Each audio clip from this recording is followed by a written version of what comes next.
পিঠ পর্যন্ত চুল, নেইল পলিশ ছাড়া নখ আর পেন্সিলকে ছেলেদের মতো কানে গুজে তুই কি নিজেকে বাই এনি চান্স ছেলে প্রমাণ করতে চাচ্ছিস? আমার কিন্তু অমন হাফ মেয়ে পছন্দ না। নীরব ভাইয়ার কথায় পেছনে ফিরে তার দিকে এক নজর তাকিয়ে নিজের দিকে একবার তাকালাম। সব তো ঠিকই আছে। তারপরও তার দিকে তাকিয়ে বললাম, কেন ভাইয়া, মেয়েদের কি পিঠ পর্যন্ত চুল থাকে না? নাকি সবাই তোমার বিশ্ব সুন্দরী গার্লফ্রেন্ডের মতো কোমর পর্যন্ত চুলের অধিকারী? নাকি তার মতো ময়দা সুন্দরী যে সারাক্ষণ নেল পলিশ লাগিয়ে মুখে ময়দা লাগিয়ে ঘুরতে হবে? আর বাকি রইল পেন্সিল কানে গোজার কথা। সেটা তো স্কেচ বানাচ্ছিলাম আমি, তাই। আর তোমার অমন মেয়ে পছন্দ না তো আমি কি করব? কোনো নতুন কথা বলার থাকলে বলো, নয়তো যাও। আমার কথা শুনে নীরব ভাইয়া রেগে মেগে চলে গেল। আমি জানি সে এখানে বিয়েটা ভাঙতেই এসেছিল, কিন্তু আমি তো এত সহজে তাকে ছাড়ছি না। আচ্ছা, বিস্তারিত বলি। আমার নাম হচ্ছে অথৈ জাহান নীরা। আব্বুর নাম ইসনাত জাহান, যিনি পেশায় ব্যবসায়ী, আর আম্মু নীলিমা জাহান একজন গৃহিণী। আমার জন্মস্থান সিলেট, আর এখন বর্তমানে থাকি মিরপুর। আমার আম্মুর কাছে তো জানতে পারি ব্যবসার কাজে আব্বু সিলেট যেতে হয়েছিল, আর তখন 2-3 বছরের মতো তারা ওখানেই ছিল। কিন্তু দুজনের জন্মস্থানই আসলে মিরপুর। তো কাজ শেষে আম্মুরা মিরপুর ব্যাক করে। তখন আম্মুর এক বান্ধবীর সাথে তার আবারও দেখা হয়। কলেজ লাইফের ফ্রেন্ডস ছিল তারা। আর আম্মুর সেই বান্ধবীর বিয়ে আম্মুর বিয়ের বছর 2 আগেই হয়েছিল। আর নীরব ভাইয়া তাদেরই সন্তান। কলেজ লাইফের ফ্রেন্ডস হওয়ায় তাদের দেখাটা অনেকদিন পরেই হয়েছিল, তাই পেটের অনেক কথাও জমেছিল। তাই তারা সিদ্ধান্ত নিল যখন তারা এখানে থাকবেই, তাহলে নীরব ভাইয়াদের বাড়ির আশেপাশে বাড়ি নিলেই হয়। এতে করে তাদের প্রায়শই দেখা হবে আর বন্ধুত্বটাও বজায় থাকবে। তারপর আমরা মিরপুরে নীরব ভাইয়াদের বাসার কিছুটা দূরত্বে বাসা ভাড়া নেই, আর বর্তমানে এখানেই আছি। নীরব ভাইয়া আমার 4 বছরের বড়। আমার বয়স 20 হতে চললো, আর সে জবের জন্য ট্রাই করছে। নীরব ভাইয়াকে আমি অনেক আগে থেকেই পছন্দ করি, তবে কখনো বলা হয়নি বলতে কখনো বলিনি বা বলার চেষ্টাও করিনি, কারণ আমি তাকে পছন্দ করলেও সে আমাকে পছন্দ করে না। তার উপর আবার তার প্রাণপ্রিয় গার্লফ্রেন্ড আছে যাকে সে তার জানের মতো ভালোবাসে। এই নিজ হাত দিয়েই তাকে কত গিফট দিলাম তার হিসেব নেই। পাড়ায় আমাকে আর নীরব ভাইয়াকে দেখে কেউ কখনো খারাপ মন্তব্য করেনি। সকলেই আমাদের বন্ধু হিসেবেই জানে। বুড়ো থেকে জোয়ান সবাই এটাই বিশ্বাস করে। আর নীরব ভাইয়া ছেলে হিসেবে বেশ, যেমন আছে রূপ তেমনি গুণ। সব মেয়ের স্বপ্নের রাজকুমারও বলা চলে। তবে মেয়েদের সাথে তার খাতির কম, আর পাড়ায় যদি মানুষ জানে তার একটা গার্লফ্রেন্ড আছে, তাহলে সেটা কানে মুখে ছড়িয়ে যেতে বেশি সময় লাগবে না। তাই গিফট আইটেম গুলো আমি নাহার নীরব ভাইয়ার গার্লফ্রেন্ড আপুকে দিয়ে গেছি। রং বেরঙের পেপার দিয়ে মোড়ানো বক্সগুলো দেখলেই মনটা ভরে যেত। তবে মন খারাপের বিষয়টা ছিল সেটা অন্যজনের জন্য জমানো ভালোবাসা ছিল, আমার জন্য না। আমার যখন 19 বছর ছিল তখন কিভাবে যেন আর কি কি মনে করে যেন নীরব ভাইয়া আমার বার্থডে অ্যারেঞ্জ করেছিল। সেই বার্থডে আমার জন্য বেস্ট ছিল। তো তখনই আমরা হাসি মজা করতে করতে নীরব ভাইয়া আমার মুখে কেক লাগিয়ে দিয়েছিল। সেটা ধুতেই ওয়াশরুমে গিয়েছিলাম। ওয়াশরুম ছিল আম্মু আব্বুর পাশের ঘরেই। তখন ওই ঘর থেকে ওদের কথোপকথন আমি স্পষ্ট শুনতে পাচ্ছিলাম। যেহেতু ওরা প্রায়শই যে কোনো বিষয় নিয়ে আলোচনা শুরু করে দেয়, সেহেতু আমিও চুপচাপ মুখে পানি দিচ্ছিলাম। কিন্তু হঠাৎই আন্টির মুখে নীরব ভাইয়ার নাম শুনতে পাই, আর নীরব ভাইয়ার বিষয়ক সব জিনিসেই আমার ইন্টারেস্ট আছে। তাই আমি আরেকটু দেওয়ালের দিকে সরে ভালো মতো শোনার চেষ্টা করলাম যে আসলে তারা বলছেটা কি। তখন আন্টিকে বলতে শুনেছিলাম তিনি নাকি এর পরের বছরই আমাকে তার বাড়ির বউ করে নিতে চান। যদিও নীরব ভাইয়ার জব নেই, তবুও তার রেজাল্ট অনেক ভালো। জব পেতে বিশেষ কোনো সমস্যা হবে না। প্রথমে ঘরোয়াভাবে বিয়ে দিয়ে তারপর ভাইয়া জব পেলেই ছোট্ট একটা অনুষ্ঠান করা হবে। অবশ্য অনুষ্ঠানে আমার বিশেষ কিছু এসে যায় না। সেদিন আমি অনেক খুশি হয়েছিলাম, যা কোনো অনুষ্ঠানের থেকে কম ছিল না। প্রায় 1 বছর পর্যন্ত সেই খুশি আমি নিজের মধ্যে সীমাবদ্ধ রেখেছি। এটা জানা সত্ত্বেও নাহার আপুকে গিফট দিয়ে গেছি। সেই টাইমটাই অনেক রাগ লাগতো নীরব ভাইয়ার উপর। আমাকে সে ছোট থেকে চিনে, কিন্তু আমার প্রতি তার কোনো ফিলিংসই জাগলো না। অবশ্য আমরা প্রায়ই এমন কাউকে ভালোবাসি, তারা আমাদের ভালোবাসার মূল্য দেয় না। এতে অবশ্য কারো দোষও দেওয়া যায় না, কারণ ফিলিংস তো আর জোর করে আনা যায় না। এই যে আমি নীরব ভাইয়াকে ভালোবাসি, সে হয়তো বুঝেনি কখনো। আর নীরব ভাইয়া যে নাহার আপুকে ভালোবাসে, নাহার আপু শুধু নীরব ভাইয়াকে টাইম পাস হিসাবে ইউজ করে, এটা সে বোঝে না। যদি নাহার আপু ভালো হতো তাহলে কখনোই আমি ওদের মাঝে তৃতীয় ব্যক্তি হতাম না, কারণ ভালোবাসা মানেই ত্যাগ। কিন্তু ভালোবাসার কোনো নির্দিষ্ট সংজ্ঞা নেই, সেটা যে যেমন করেই মনে করুক না কেন। তাই নাহার আপুকে নীরব ভাইয়া এতই ভালোবাসে যে তার সম্পর্কে কেউ কোনো কথা বললে গায়ে হাত তুলতেও দুবার ভাবে না। আমার গায়েও হয়তো হাত তুলতো, তবে মেয়ে বলেই হয়তো ছাড় পেয়েছি, কিংবা গায়ে হাত তুলতেই হয়তো আন্টির কাছে জবাবদিহিতা করতে হতো তাই। কিন্তু বাসায় গিয়ে নিশ্চয়ই ভাঙচুর করবে বা আমার সাথে কথাও বলবে না দুই একদিন। আমার ভয় হতো যে নীরব ভাইয়া যদি আমাকে বিয়ে করতে না চায় তখন আমি কি করব। কিন্তু মনে একটা আশাও ছিল যে নীরব ভাইয়া আর যাই করুক অন্তত তার মায়ের কথা ফেলবে না। আর তাই হয়েছে, মায়ের কথা না ফেললেও সে আমাকে বিয়েটা করতে মানা করেছে। তার ধারণা আমি না বললেই বিয়েটা হবে না আর সে বেঁচে যাবে। কিন্তু আমি তো তা হতে দিব না। আমাদের বিয়ের ব্যাপারটা 1 মাস হলেও নীরব ভাইয়া জেনেছে, আর তখন থেকেই নানা বাহানায় আমাকে প্রত্যাখ্যান করতে থাকে, অন্য মেয়েদের সাথে তুলনা করতে থাকে। আজও সেই জন্যই এসেছিল। ইনডিরেক্টলি আমাকে বিয়েতে না বলতে বলেছে সে। আমাকে এটা বোঝাচ্ছে সে যে আমার মতো মেয়ে সে পছন্দ করে না। এখন তো বিয়ের মাত্র 1 সপ্তাহই রয়েছে, এর মধ্যে যে কি না কি করবে আল্লাহ জানে। 5 দিন পার হয়ে গেছে, এরপর ভাইয়ের সাথে আমার আর দেখা হয়নি।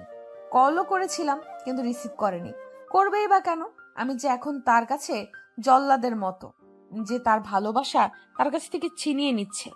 রাগটাও কি স্বাভাবিক নয়?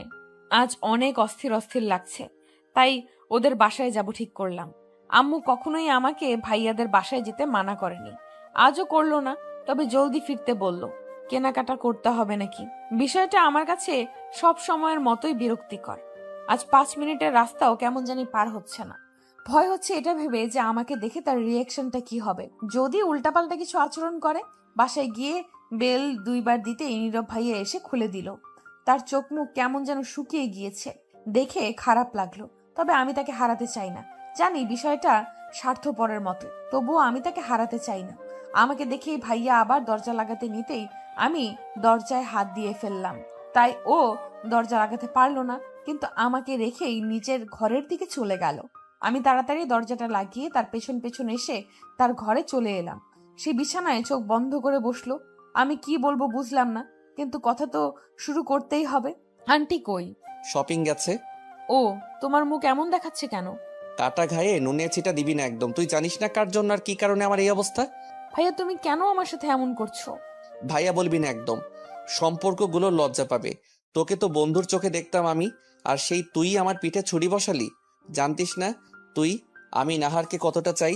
তার জন্য প্রত্যেকটা রাত জেগে পড়েছি, রেজাল্ট ভালো করেছি, নিজেকে যোগ্য করে তুলছি যাতে ওর বাবা মা কোনো দিক দিয়ে বলতে না পারে আরে এই ছেলেটা তো আমার মেয়ের যোগ্যই না।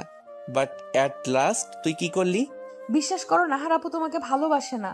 তার অন্য ছেলেদের সাথেও রিলেশন আছে। যদি তার সাথে বিয়ে করো তাহলে তোমার জীবন নষ্ট হয়ে যাবে।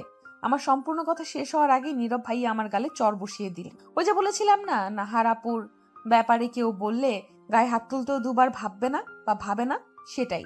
চড় খেয়ে আমার পুরো গা কাঁপতে লাগলো রাগে। তার এইসব কাজে কি সত্যিটা পাল্টে যাবে? ভালোবাসি বলে আত্মসম্মান নেই নাকি? সেই আত্মসম্মানই এই মুহূর্তে আমার কাছে ভালোবাসার থেকে বড় লাগছে। কারণ যে নিজেকে সম্মান দেয় না তাকে মানুষ কি সম্মান দিবে? সেই থেকেই জবাব দিলাম, তুমি এই বিয়ে করতে চাও না তাই না? তাহলে আমিও আর জোর করব না। তুমি মুক্ত। আর এই যে মুখ শুকনো রেখেছো, সেটার আর কোনো শুকনো রেখো না। তোমার ফেসে ব্রাইটনেস কমে যাবে। তখন আবার নাহার আপুর সাথে ডেটে যাওয়া কিভাবে? তোমার আন্টিকে কিছু বলতে হবে না। যা বলার যা বোঝানোর আমি করে দিব। পারলে তোমার বিয়েটাও করিয়ে দিব। ভালো থেকো। এটা বলার পর আর দাঁড়ালাম না সেখানে। আমার যে কোনো অধিকারও নেই সেখানে থাকার। যাও একটা আশা ছিল সেভাবে হয়তো বিয়েটা হতো, তবে আমার প্রাণবন্ত নীরবকে আমি পেতাম না। তাই নিজ হাতেই সবটা শেষ করে দিলাম। বাড়িতে আসার পর আম্মু শপিং এ যাওয়ার জন্য রেডি হতে বলল। কিন্তু আম্মুকে আমি কিভাবে বলি যে যাদের জন্য তাদের এত আয়োজন তারাই একে অপরের প্রতি সন্তুষ্ট না? আম্মু, কি হয়েছে? আর বসে আছিস কেন? যাবি না নাকি? বলছি যে একটা কথা রাখবে। কি কথা? এই বিয়েটা না করলে হয় না। আমার কথা আম্মু যেন বিশ্বাসই করলো না। হেসে বলল, এটা কি মজা করার সময়? আর যে মেয়ে বিয়েতে খুশি থাকে সে আবার বিয়েতে না করবে কেন? আমি সিরিয়াস আম্মু। আজব, তোর তো বিয়েতে কোনো সমস্যা ছিল না, মতও আছে বলেছিলি, তাহলে এখন এটা বলার মানে কি? আমার এখনো মত আছে, কিন্তু যার সাথে বিয়ে দিতে চাচ্ছ সেই রাজি না। রাজি না মানে? নীরবের কথা বলছিস? নীরব রাজি না কেন? সে তো সবার সামনে মত দিয়েছিল। দিয়েছিল, কিন্তু সেটা শুধুমাত্র আন্টির মন রাখার জন্য। সে অন্য কাউকে ভালোবাসে, আর সে যদি আমাকে শুধুমাত্র অপছন্দ করত তাহলে বিষয়টা মানা যেত। কিন্তু সে অন্য কাউকে চায়, আর সেটা আমাকে বলেছে। আমি যদি এখন কিছু না করি তাহলে সারা জীবন ও আমাকে দোষারোপ করবে। আর এভাবে কি পথ চলা যায় যেখানে অন্য কারো বসবাস? সব বুঝলাম, কিন্তু অন্য কাউকে পছন্দ হলে এনাকে বলতে পারতো। হেনা মনে হচ্ছে নীরব ভাইয়ার আম্মু। সে তার মায়ের কাছে না বলতে পারবে না, তাই বলছে না। তোমরা আমাকে বেকার ছেলের সাথে বিয়ে দিচ্ছ, কিন্তু নীরব ভাইয়া যাকে ভালোবাসে তার বাবা মা তো এভাবে বিয়ে দিবে না। তাই ভাইয়া ভেবেছিল একটা চাকরি পেয়েই আন্টিকে বলে দিবে, কিন্তু তার হলো কই। অবশ্য চাকরি পেলে হয়তো বিয়ে করেই বাড়ি ফিরতো একদম। এখন তুমি কিছু করতে পারো, ভাইয়ার জন্য না অন্তত আমার জন্য করো। বিয়েটা হয়ে গেলে সে আমাকে শান্তিতে থাকতে দিবে না। এমনও হতে পারে সে আমাকে রেখে অন্য জায়গায় চলে গেছে। সে কিছুই করতে পারে। তার আগে তুমি কিছু করো। আমার কথা শুনে আম্মু কপালে চিন্তার ভাঁজ দেখা দিল। আম্মু কিছুক্ষণ চিন্তা করে আমার দিকে তাকিয়ে বলল, তোর খারাপ লাগবে না? এই কথা শুনে আমি মাথা নিচু করে ফেললাম, কারণ এর যে কোনো উত্তর আমার কাছে নেই। হ্যাঁ, আমি বলতে চাই না, আর না আমি বলতে পারবো না। মিথ্যা কথা বললেই যে আমি ধরা খাই সব সময়। আমার কিছু না বলা দেখে আম্মু পাশে এসে বলল, কি করা যায় আমি দেখছি, তবে নিজেকে সামলে চলিস। নীরবের অন্য কারোর সাথে বিয়ে হলেও তোকে সামনে থেকে দেখতে হবে। আম্মু চলে গেল। আমিও আমার রুমে চুপচাপ চলে আসলাম। কত সহজেই না বলে দিলাম আমি ম্যানেজ করে নিব, করেও দিলাম। আম্মু হয়তো ভাবছে আমার বিয়ে ভেঙে যাবে, আর যার সাথে বিয়ে ভেঙে যাবে তারই বিয়ে আমাকে সামনে থেকে দেখতে হবে। তাই আমার কাছে কোনো উত্তর নেই। কিন্তু আম্মু তো আর জানে না এর ভেতরের জিনিসটা আমার কাছে কতটা গভীর। 1 বছর আগে যতটা না খুশি হয়েছিলাম, এখন সেই খুশি দ্বিগুণ দুঃখও দিচ্ছে মনে। সব খুশিগুলো দুঃখের নিচে চাপা পড়ে যাচ্ছে।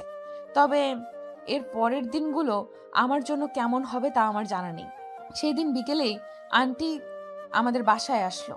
আমি ছাদে মনমরা হয়ে বসেছিলাম তখন। আম্মু ডাক দিয়ে বলল, আন্টি নাকি এসেছে।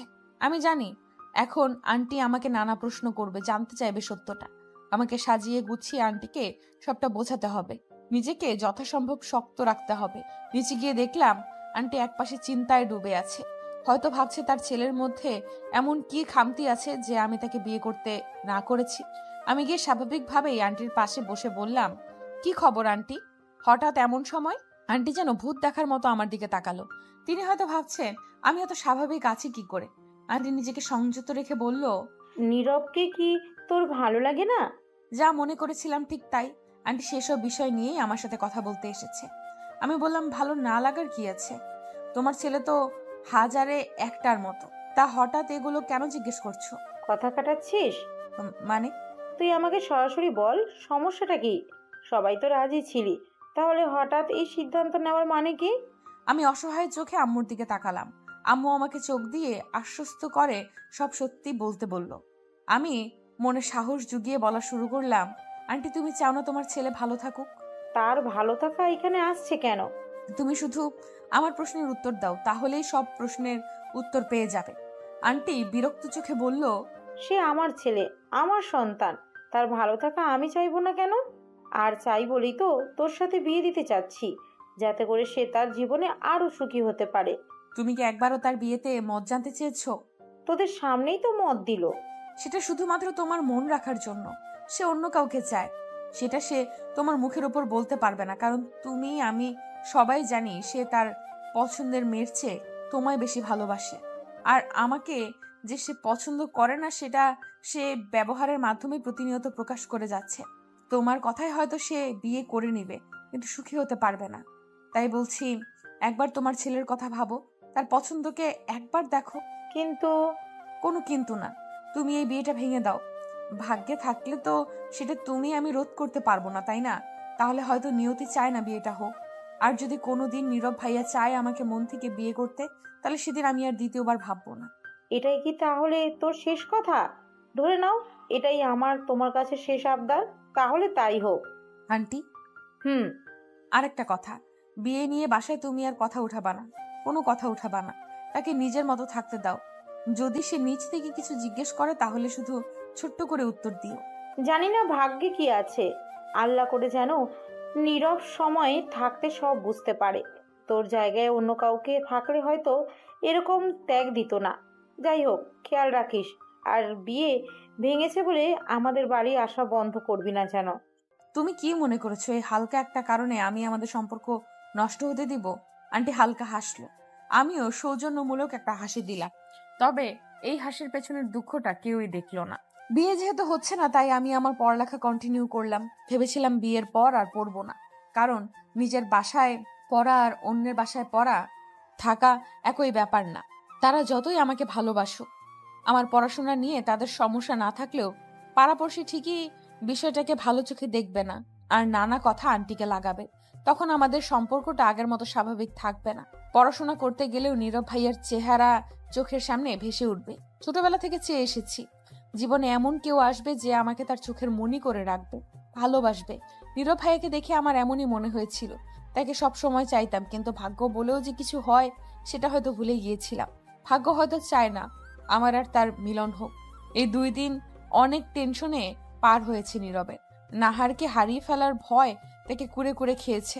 রাতে শান্তিতে ঘুমাতে পারেনি। সারা রাত গেছে চিন্তা করতে করতে, আর শেষ রাতের দিকে ঘুমিয়েছে।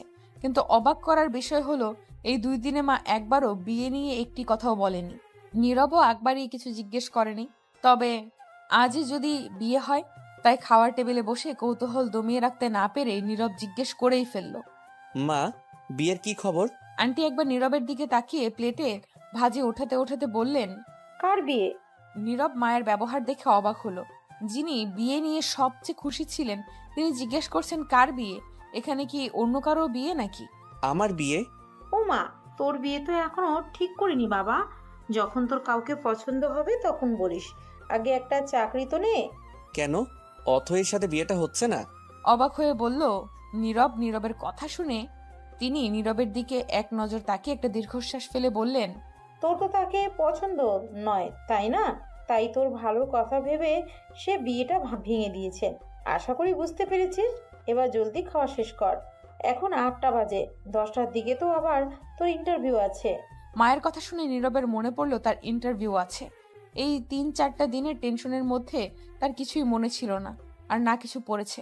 তাই সে বলল, না আম্মু, আজকের ইন্টারভিউটা দিব না। এর পরের সপ্তাহে কোনো ভালো কোম্পানিতে জবের জন্য ট্রাই করব। তোর যেরকম ইচ্ছা। নীরবের খারাপ লাগলো তার মাকে মনমরা দেখে। অথইকে মায়ের পছন্দ তাই হয়তো মায়ের খারাপ লাগছে, কিন্তু নাহারও তো ভালো মেয়ে, মায়ের নিশ্চয়ই পছন্দ হবে তাকে। শুধু একটা চাকরি পাই, নেক্সট উইকে কোনো ভালো জায়গায় ইন্টারভিউ দিব। তাড়াতাড়ি একটা চাকরির খোঁজ করতে হবে। আমি না হয় আমার বিয়েটা আটকে ফেলেছি, 2 দিন পর যদি নাহারের বিয়ে হয়ে যায়। না, এটা হতে দেওয়া যাবে না। কেটে গেছে আরো 2 দিন। আজ শুক্রবার, তাই বান্ধবী প্রমাকে কল দিয়ে আসতে বলেছি বাড়ির কিছুটা দূরে। জায়গাটা অনেক সুন্দর, অনেকটা গাছে ভরা নিরিবিলি পরিবেশও বলা যায়। মানুষের যাতায়াত কম, পাশ দিয়ে একটা নদীও আছে। রাস্তা দিয়ে হেঁটে চলেছি আমি আর প্রমা। মনটা অনেক প্রফুল্ল লাগছে এখন। এই, হঠাৎ প্রমার ডাকে তার দিকে তাকিয়ে বললাম, কি হয়েছে? ওইটা নীরব ভাইয়া না? তার দৃষ্টি অনুসরণ করে আমি সামনের দিকে তাকিয়ে দেখলাম নীরব ভাইয়া গাছে হেলান দিয়ে দাঁড়িয়ে আছে, আর তার সামনেই আরেকটা গাছে হেলান দিয়ে একটা মেয়ে দাঁড়িয়ে আছে। তার পেছনটাই দেখতে পাচ্ছি শুধু। তবে তার লম্বা চুল দেখে চিনতে অসুবিধা হলো না যে এটাই নাহার আপু। তাই প্রমাকে বললাম, আমার আর ভালো লাগছে না, চল বাসায় ফিরে যাই। খুব বেশি খারাপ লাগছে না? মানে নীরব ভাইয়ের সাথে দেখা সাক্ষাৎ হয় না তো, তাই দেখা করেই যাই। তোর ইচ্ছে হলে যা, আমাদের তো প্রায় দেখা হয়। আচ্ছা বাদ দে, তুই যাবি না তাহলে আমি একা গিয়ে কি করব বল? চল আমিও বাসায় যাই। পেছন ফিরতেই আমি টাসকি খেলাম। পেছন থেকে নীরব ভাইয়ের আব্বু সাদ আঙ্কেল আসছে। আজ শুক্রবার, হাটবাজারের দিন, তাই হয়তো সকাল সকাল আঙ্কেলের দেখা পাওয়া গেল। আন্টি হলে তবুও কিছু হতো না। আঙ্কেল যদি একবার নীরব ভাইয়াকে অন্য মেয়ের সাথে দেখেছে। আমি জলদি প্রমার হাত ধরে আবারও নীরব ভাইয়ের দিকে যেতে লাগলাম। তখন প্রমা বলল, কি রে, ওইদিকে কই যাস আবার? তোর না খারাপ লাগছে? তুই তো বললি নীরব ভাইয়ের সাথে দেখা করবি, তাহলে দেখা করেই যা। কিন্তু এখন চুপচাপ দেখা কর, পরে সবটা বলছি। আমার কথা শুনে প্রমাও আর কিছু বলল না। আমি নীরবদের সামনে যেতেই তারা অপ্রস্তুত হয়ে গেল। হঠাৎ আমাদের এখানে আশা করেনি। আমি নাহার আপুর দিকে তাকিয়ে বললাম, আপু তুমি একটু দূরে যাও, নীরব ভাইয়ার আব্বু আসছে। আমাকে দেখে নাহার আপু হয়তো কটাক্ষ করে কিছু বলতো, কিন্তু আমার মুখে এই কথা শুনে কিচ্ছু বলল না। কিন্তু পেছনে ফিরে যাওয়ার সময় আমাকে উদ্দেশ্য করে বলল, নীরব কিন্তু আমারই থাকবে। আঙ্কেলের কথা বলাতে যে ভয়ের রেখা ভাইয়ের মুখে ফুটে উঠেছিল, সেটাই এখন নাহার আপুর কথায় খুশিতে পরিণত হয়েছে। তবে কথাটা আমার মনে দাগ কেটে গেল। প্রমা বুঝলো না কিছুই, কারণ এই সব কিছুই শুধুমাত্র নীরব ভাইয়া আর আমার পরিবারের মাঝেই ছিল। কিন্তু নীরব ভাইয়াই হয়তো নাহার আপুকে বলেছে, কারণ সে কোনো কিছুই ওর থেকে লুকোয় না। এরই মাঝে আঙ্কেলও আমাদের পাশে এসে গেছে। আমরা কিছু সৌজন্যমূলক কথা বলেই আঙ্কেলকে বিদায় দিলাম। প্রমাও নীরব ভাইকে কিছু সাধারণ কথাবার্তা জিজ্ঞেস করলো। তারপর আমরা বিদায় নিতে গেলেই নীরব ভাইয়াও বলল সেও এখন বাসায় যাবে, তাই আমরা একসাথেই হাঁটতে থাকলাম। প্রমা মধ্যখানে আর আমরা দুইজন দুই পাশে। আমি তার পাশে দাঁড়াতে পারিনি, কারণ সংকোচ, আর সে দাঁড়ায়নি কারণ আমি সরে এসেছি বলে। চুপচাপ হাঁটতে হাঁটতেই হঠাৎ প্রমা বলে উঠল, আচ্ছা, নাহারাপুর তখনকার কথাটার মানে কি? ওর এই প্রশ্ন শুনে আমি আর নীরব ভাইয়া দুজনেই দাঁড়িয়ে গেলাম। আমাদের দাঁড়াতে দেখে প্রমাও দাঁড়িয়ে বলল, কি হলো, দাঁড়িয়ে গেলি কেন? তখন আমরা আবারও হাঁটতে শুরু করলাম আর বললাম, তুই তো জানিসই নাহার আপু নীরব ভাইকে কত ভালোবাসে, আর আমি আর নীরব ভাই তো অনেক ক্লোজ, তাই হয়তো ভুল বুঝে বলেছে। আমার কথা প্রমার বিশ্বাস হলো বলেই মনে হয়। পরের রাস্তায় আমি সংকোচে পড়লাম, কারণ এতক্ষণ প্রমার সাথে ছিল, কিন্তু তার বাড়ির ডান দিকেই, আর আমাদের এখন একা যেতে হবে। আমি কিছু না বলেই চুপচাপ হাঁটতে থাকলাম। এমনি দিন হলে হয়তো বকবক করে মাথা খেয়ে ফেলতাম তার, তবে আজ নিজেকে নিজের কাছেই তুচ্ছ মনে হচ্ছে। নাহারকে সব বলেছি আমি, এত সংকোচের কিছু নেই। জানি আমি।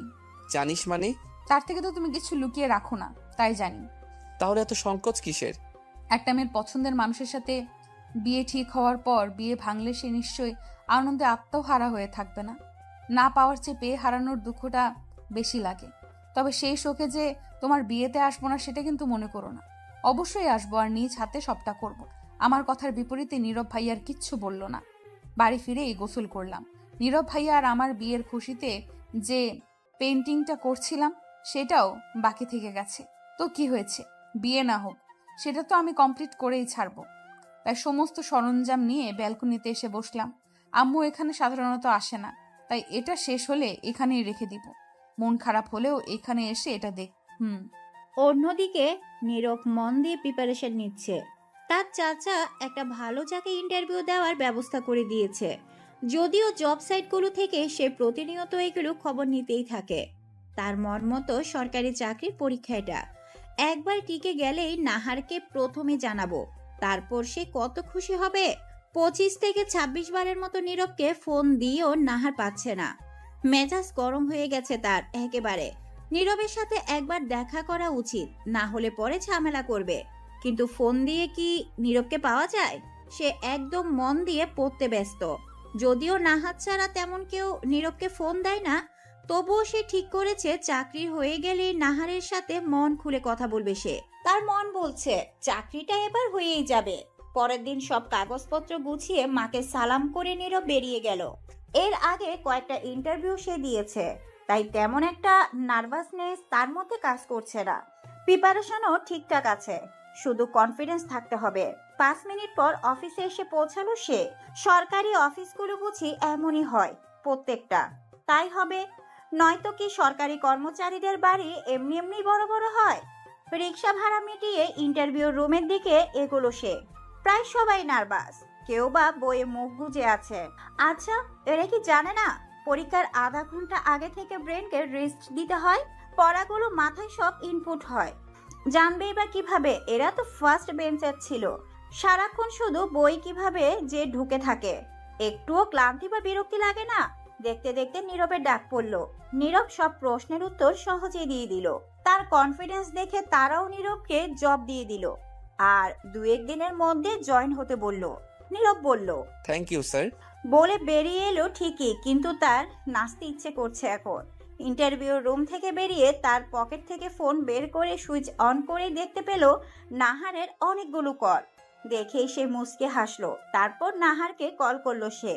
ওইদিকে নাহার নীরবের কল পেয়ে নিজের রুমে গিয়ে রিসিভ করলো।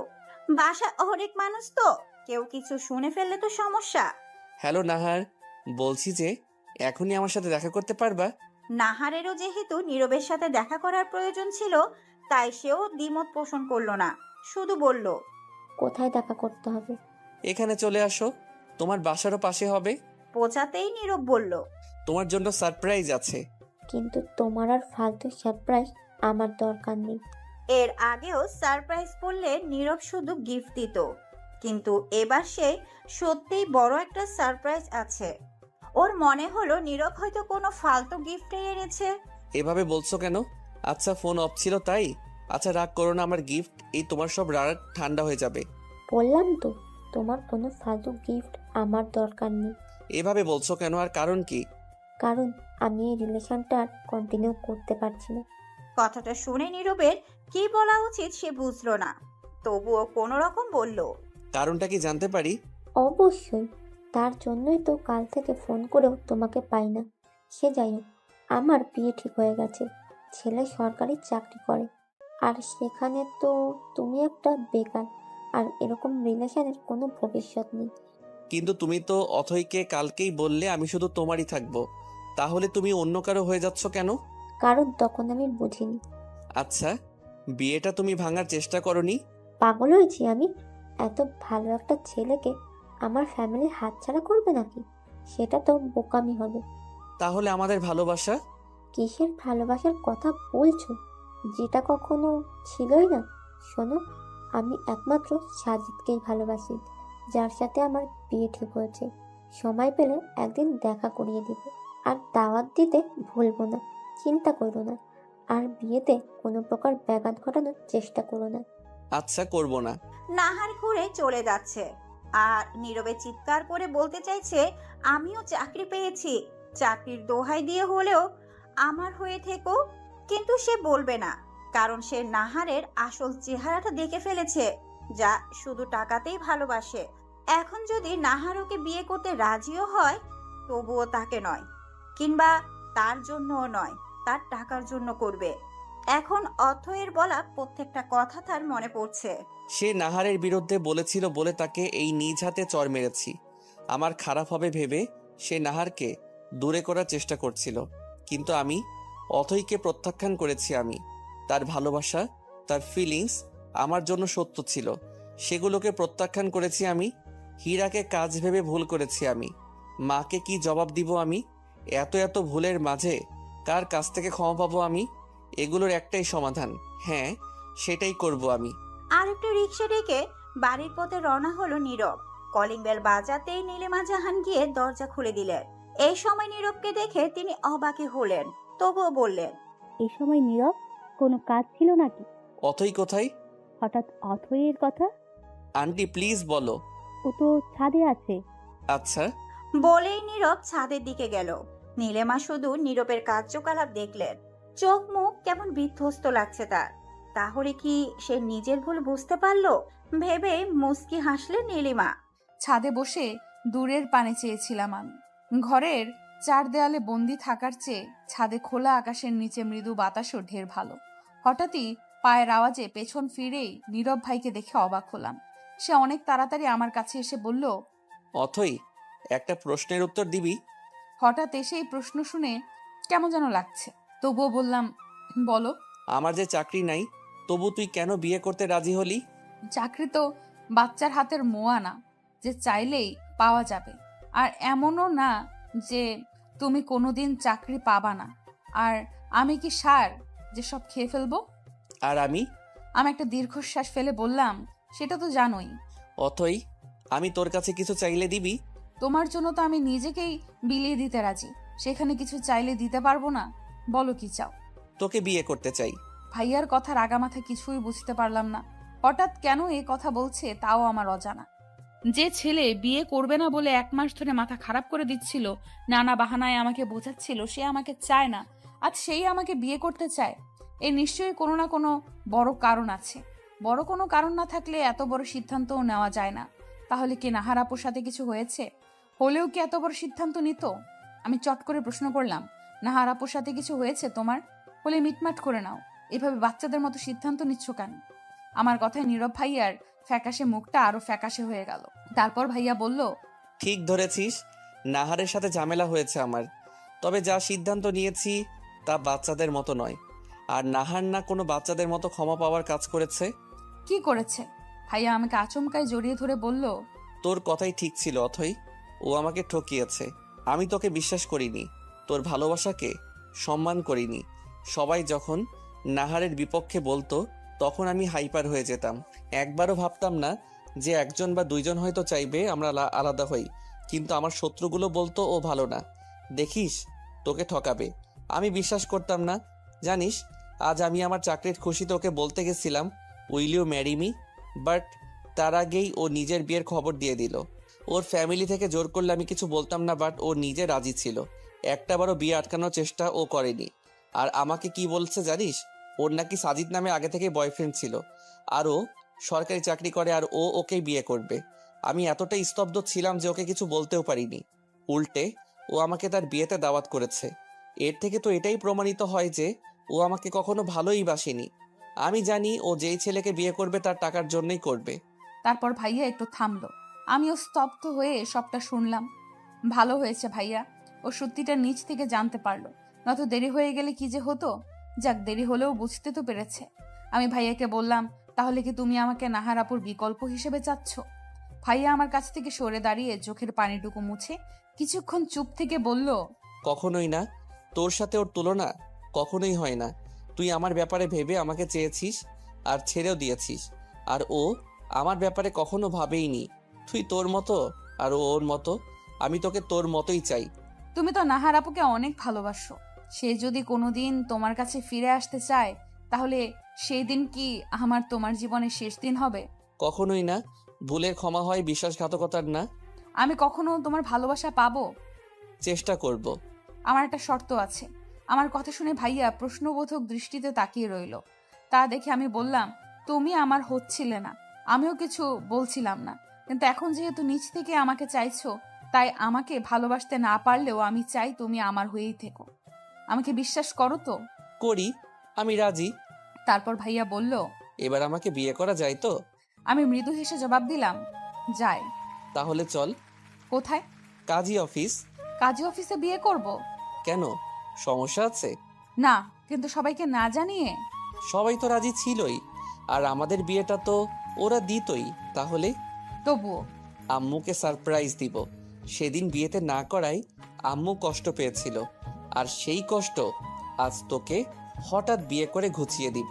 Good idea. তারপর ভাইয়া মৃদু হেসে আমার হাত ধরে সামনে এগোতে লাগলো। আমি শুধু তাকিয়ে রইলাম। ভাইয়া আবারও পেছনে ফিরে আমার দিকে তাকিয়ে দেখলো। আমি হাতের দিকে তাকিয়ে আছি, তাই ধীরে ধীরে ছেড়ে দিল। আমি ওখানেই দাঁড়িয়ে গেলাম। তারপর বললাম, শোনো।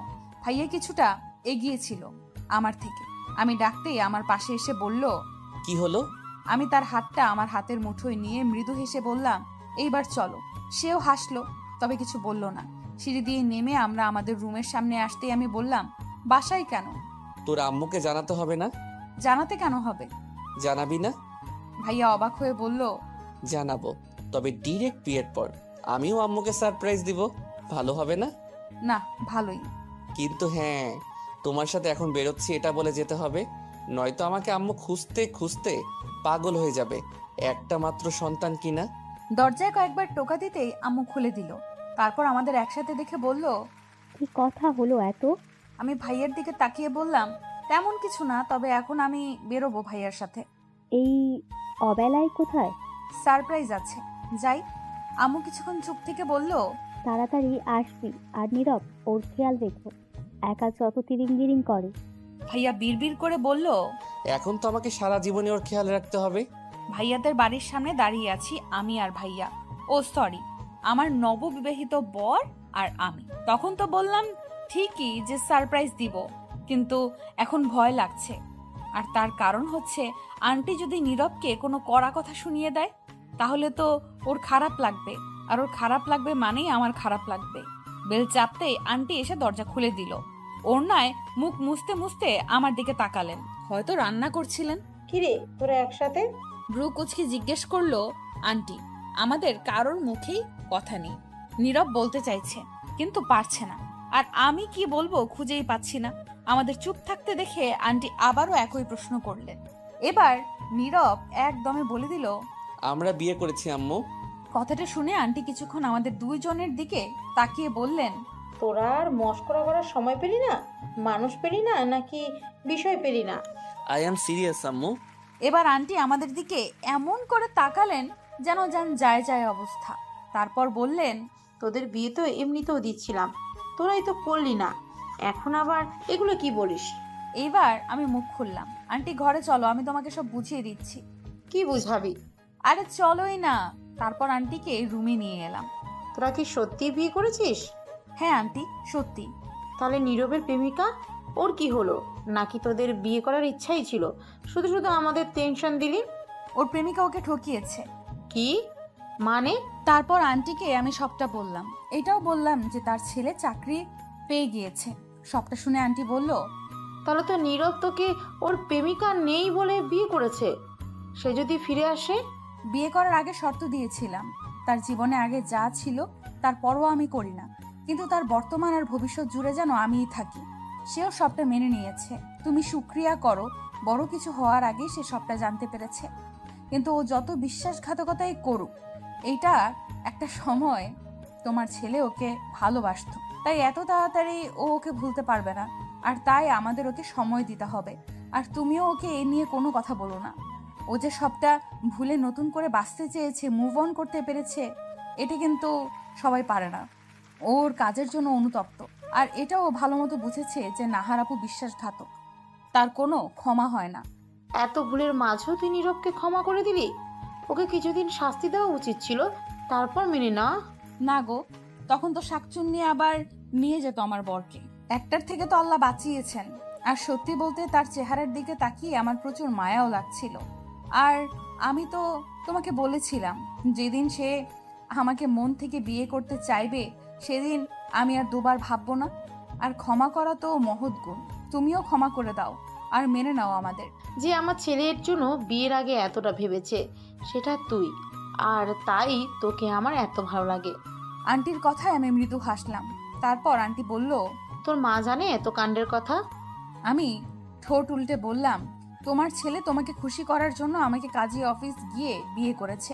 আর আমিও তার কথায় তাল মিলিয়ে আম্মুকে সারপ্রাইজ দিব বলে কিছু বলিনি। তাহলে বাসায় চল। মানে কি, নতুন বউকে বাড়ি থেকে বের করে দিচ্ছ? তা দিব কেন? আর তোদের বিয়ের কথা আমরা তিনজন ছাড়া আর কেই বা জানে, তাই তোদের আবার বিয়ে দিব, আর সেটা হবে সবার উপস্থিতিতে। তাহলে এখন তোদের বাসায় যাব। আমাদের বাসায় পৌঁছে আম্মু দরজা খুলে আমাকে আন্টির সাথে দেখে ভ্রু কুচকালো। হয়তো ভাবছি গেলাম নীরবের সাথে আর ফিরছি আন্টির সাথে, তাহলে সারপ্রাইজ কই? কিরে, তোর আন্টি তোর সারপ্রাইজ নাকি? কিরে হেনা? আমি সারপ্রাইজ না, আমাদের ছেলে মেয়ে আমাদের আরো বড় সারপ্রাইজ দিয়েছে। মানে? মানে ওরা বিয়ে করে ফেলেছে। আম্মু হা করে আন্টির দিকে, তারপর আমার দিকে তাকিয়ে বলল, মানে কিভাবে? তারপর আন্টি আম্মুকে সব বলল, আমাদের বিয়ের কথা আর বিয়ে কেন হলো এটাও। আবার আমাদের বিয়ের আয়োজন করা হবে এটাও বলল। আন্টি যেতেই আম্মু বলল, তুই কি আসলেই? আমি হালকা হেসে বললাম, আমি তো আগেই রাজি ছিলাম, শুধু নীরব যে নিজের ভুল বুঝতে পেরেছে এটাই অনেক। বিয়ে ভাঙার পর তো তোমারও মুড অফ ছিল, তাই যখন ও বিয়ের কথা বলল তখন আর না করতে পারি। নাহার আপু তার বিয়ের কার্ড নীরবের বাসায় পৌঁছিয়েছে। নীরব তখন বাসায় ছিল না, ও আজকে জয়েন করেছে। কার্ডটা আন্টি পেয়েছে, তারপর আমাকে জানিয়েছে 1 সপ্তাহ পরে বিয়ে তার। সেই হিসাবে আমাদের যাওয়া উচিত। আর সেই জন্য আন্টিকে বলেছি যাতে আমাদের বিয়েটা এই 1 সপ্তাহের মধ্যেই হয়ে যায়। নাহার আপুর যাতে কিছুতেই মনে না হয় তার দেওয়া ছ্যাঁকার জ্বালায় নীরব কষ্ট পেয়েছে। যদিও পেয়েছে, তবুও আমাদের এমনটা বোঝাতে হবে যে সে তার মতোই সুখে আছে আর বিয়েও করে ফেলেছে, তাও আবার তার আগেই। না হলে বিয়ের খুশির সাথে এই খুশিতেও নাহার আপু গদগদ হয়ে যাবে। বিকেলে নীরবদের বাসায় যাওয়ার কথা আছে আমার, মানে আমি ঠিক করেছি যাব। আমার মনে হয়েছিল নাহার আপু শুধু কথার কথা বলেছে বিয়ের দাওয়াত দিবে, কিন্তু সত্যি যে এরকম করবে ভাবিনি। নীরবের উপর এর প্রভাব কেমন হবে সেটা হয়তো জানি না, তবে খুব একটা যে ভালো হবে না সেটা তো জানা আছে। গিয়ে বেল চাপতেই নীরব এসে দরজা খুলে দিল। আমার তো হার্টবিট মিস করছে, হয়তো মাত্রই ফিরে হাত মুখ ধুয়েছে, এখনো চেহারায় পানি জমে আছে। আমাকে দেখে নীরব বলল, অথই, এই সময় আয় ভেতরে। আমি ভেতরে যেতেই নীরব দরজা লাগিয়ে দিল। কি বলে কথা শুরু করব বুঝলাম না। নীরব তার ঘরের দিকে যেতে যেতে বলল, কোনো কাজ ছিল? নীরবের কোনো টেনশন নাই, তার মানে এখনো সে জানে না। আমি বললাম, আন্টি কই? রান্নাঘরে। এই জন্যই নীরব দরজা খুলতে এসেছিল। আমিও বলে রান্নাঘরের দিকে আসলাম। আন্টি আমাকে দেখে বলল, কিভাবে নীরবকে এসব বলি বলতো? আমিও তো সেটাই ভাবছি। সোজাসুজি তো আর বলতে পারবো না, না হলে সে নাওয়া খাওয়া ছেড়ে বসে থাকবে। তারপর আবার নতুন চাকরি পেয়েছে সে, এখন ঠিক মতো না গেলে তাকে ঘাট ধাক্কা দিয়ে বের করে দিবে। আন্টি চুলাটা বন্ধ করে কাপের মধ্যে চা ঢালতে ঢালতে বলল, তা তো ভাববার বিষয়। 1 মিনিট, চাটা আমাকে দাও। খাবি? আরে না, তোমার ছেলের জন্য কি না। হুম। আগে বলো বিয়ের কার্ডটা কোথায় আছে, বাকিটা আমি সামলে নিচ্ছি। তুমি শুধু তোমার ঘরে চুপচাপ বসে থাকো, নয়তো বাইরে চলে যাও কিছু সময়ের জন্য। যখন ফিরে আসবে তখন দেখবে সবটা করে ফেলেছি। আর বিয়ে কিন্তু 1 সপ্তাহের মধ্যেই শেষ করতে হবে। আচ্ছা ধর, এমনিতেও বাসায় মন টিকছে না, আমি বরং পাশের বাসা থেকে ঘুরে আসি। তাই যাও। চায়ের কাপটা হাতে নিয়ে হালকাভাবে দরজা খুলে দেখি নীরব আছে কিনা। না, দেখা যাচ্ছে না। কই গেল? আমি ঢুকে এদিক ওদিক তাকাতেই পেছন থেকে নীরবের শব্দ শোনা গেল। কারে খুঁজিস? ওর হঠাৎ কথা শুনে আমি ভয় পেয়ে যাই। হালকা সাহস নিয়ে পেছনে ঘুরে তার সোফার দিকে এগিয়ে গিয়ে চায়ের কাপটা ইশারায় নিতে বলে বললাম, তোমার ঘরে আর কাকে খুঁজবো? সে চায়ের কাপ হাতে নিয়ে বলল, আর কিছু? সব সময় কি কিছু থাকা লাগবে? এমনি আসতে পারি না? পারিস তো। আমি তার দিকে এগিয়ে গিয়ে তার থেকে কিছুটা দূরত্ব রেখে সোফায় বসে বললাম, চা শেষ করো, কথা আছে। কিসের কথা? আগে চুপচাপ খাও, খাইতে খাইতে কথা বলতে হয় না। এবার নীরব চুপচাপ নিজের চা শেষ করে পাশে টি টেবিলে চায়ের খালি কাপটা রেখে বলল, বল। বলছি যে আমরা বিয়ে করব কবে? কালকেই না করলাম? সেটা তো আর মানুষ জানে না। আচ্ছা, তো এখন আমি কি করব? আন্টি যে তারিখ ঠিক করবে সেই তারিখে পুনরায় বিয়ে করবে। আচ্ছা। তুমি আমাকে মন থেকে মানো? না মানার কি আছে? তাহলে একটা কথা রাখবে? কি? আমি উঠে নীরবের ড্রেসিং টেবিলের উপর থেকে বিয়ের কার্ডটা নিয়ে নীরবের হাতে ধরিয়ে পড়তে বললাম। সে আমাকে ইশারায় জিজ্ঞেস করলো, এটা কি? আমি বললাম, পড়লেই বুঝতে পারবে। পুরোটা পড়ে নীরবের চোখ মুখে অন্ধকার দেখা দিল। ও চুপচাপ কার্ডটা আগের মতো ভাঁজ করে পাশের টেবিলে রেখে দিল। আমি চুপচাপ গিয়ে ওর পাশে বসলাম, তবে আগের চেয়ে দূরত্ব কম রেখে। তো এখন কি চাস তুই? আমি চাই আমরা ওই বিয়েতে যাই। আমাকে মারতে চাস তুই? আমি কিভাবে যাব? নিজেকে কন্ট্রোল করব কিভাবে? তোমার এই করুণ অবস্থা, দুঃখী চেহারা দেখার জন্যই তো নাহার আপু তোমাকে দাওয়াত করেছে। এখন তুমিও যদি দেবদাসের মতো কষ্ট পাও, না যাও, তাহলে সে বুঝবে সে তার কাজে সফল। অন্যকে কষ্ট দিয়ে সে সুখী আছে, তার এটাই মনে হবে। তুমি কি এটাই চাও? কিন্তু ও যখন অন্য কারো সাথে হেসে হেসে কথা বলবে, আমার সামনে অন্য কারো হয়ে যাবে, আমি কিভাবে নিব? এই জন্যই আমরা যাব অ্যাজ আ কাপল। আজ আমাদের বিয়ে, যেমনটা চেয়েছিলাম তেমনই। নাহার আপু বিয়ের আগে আমাদের বিয়েটা সম্পূর্ণ হবে। পার্থক্য শুধু এইটুকুই যে আগের মতো শুধু পরিবারের সদস্যরা থাকবে না, আরও থাকবে কিছু আত্মীয় স্বজন। নীরব আগের মতো প্রাণবন্ত না থাকলেও খুব একটা মন মরা নেই। হয়তো বুঝে গেছে ভালোবাসলেই পেতে হবে এমনটা না। প্রথমবারের মতো নীরবের ঘরটা এত আপন লাগছে। এখন কোনো কিছু ধরতে গেলে আমাকে আর পারমিশন নেওয়া লাগবে না, সবটাই আমারও সমান অধিকার। হ্যাঁ, বিয়ে শেষে এখন আমি নীরবের ঘরে। একটু আগে এসেছি এই ঘরে, যদিও বারবার দেখেছি ঘরটা, তবুও কেন যেন আজ খুঁটিয়ে খুঁটিয়ে দেখতে ইচ্ছে করছে। অপেক্ষা শুধু নীরবের আসার। যদিও খুব একটা ভারী সাজ নেই, তবুও সবটা পাল্টে নিতে হবে, কারণ এই পোশাকে শান্তিতে ঘুমোতে পারবো না। চুপচাপ সবটা পাল্টে চোখে মুখে পানি দিয়ে নীরবের ব্যালকনিতে আসলাম। বসার জন্য দোলনা রয়েছে আর ছোট ছোট টব ঝুলিয়ে রাখা আছে। শীতল হাওয়া গায়ে এসে মাঝে মাঝে লাগছে। ফ্যানের কৃত্রিম বাতাস থেকে প্রাকৃতিক বাতাস অনেক ভালো। এই শান্ত পরিবেশে একটা গান ধরাই যায়। কি গান গাই? তোমার ইচ্ছেগুলো, ইচ্ছেগুলো, তোমার ইচ্ছেগুলো, ইচ্ছে হলেই আমায় দিতে পারো। আমার ভালো লাগা ভালোবাসা তোমায় দেব আরো। তোমার ইচ্ছেগুলো, ইচ্ছেগুলো, তোমার ইচ্ছেগুলো, ইচ্ছে হলে আমায় দিতে পারো। আমার ভালো লাগা ভালোবাসা তোমায় দেব আরো। তুমি হাতটা শুধু ধরো, আমি হব না আর কারো। তুমি হাতটা শুধু ধরো, আমি হব না আর কারো। তোমার স্বপ্নগুলো আমার চোখে হচ্ছে জড়ো সরো। তোমার ইচ্ছেগুলো নীরব কি কখনো চাইবে আমার হাতটা ধরতে? কারণ এর উত্তর তো আমার কাছে নেই। নীরব যদি মন থেকে ভুলতে চায় তাহলে অবশ্যই পারবে, আমার বিশ্বাস। অবশ্য খারাপ স্মৃতিকে যতদিন মনে রাখা হবে ততদিন দুঃখই দেবে। নীরব এখনো আসলো না। আমি রুমে এসে বসলাম। ড্রেসিং টেবিলের দিকে তাকিয়ে দেখলাম নিজেকে একবার। অতটাও সুন্দরী না আমি, তাই কি নীরব আমাকে প্রত্যাখ্যান করতো? হতেও পারে, আবার নাও হতে পারে। নীরবের সাথে কি আমাকে মানাবে? আয়নার একদম সামনে গিয়ে দাঁড়ালাম আমি। রূপ লাবণ্যকে তেমন একটা মূল্যায়ন না দিলেও আজ কেন যেন সেই জিনিসটারই কমতি লাগছে।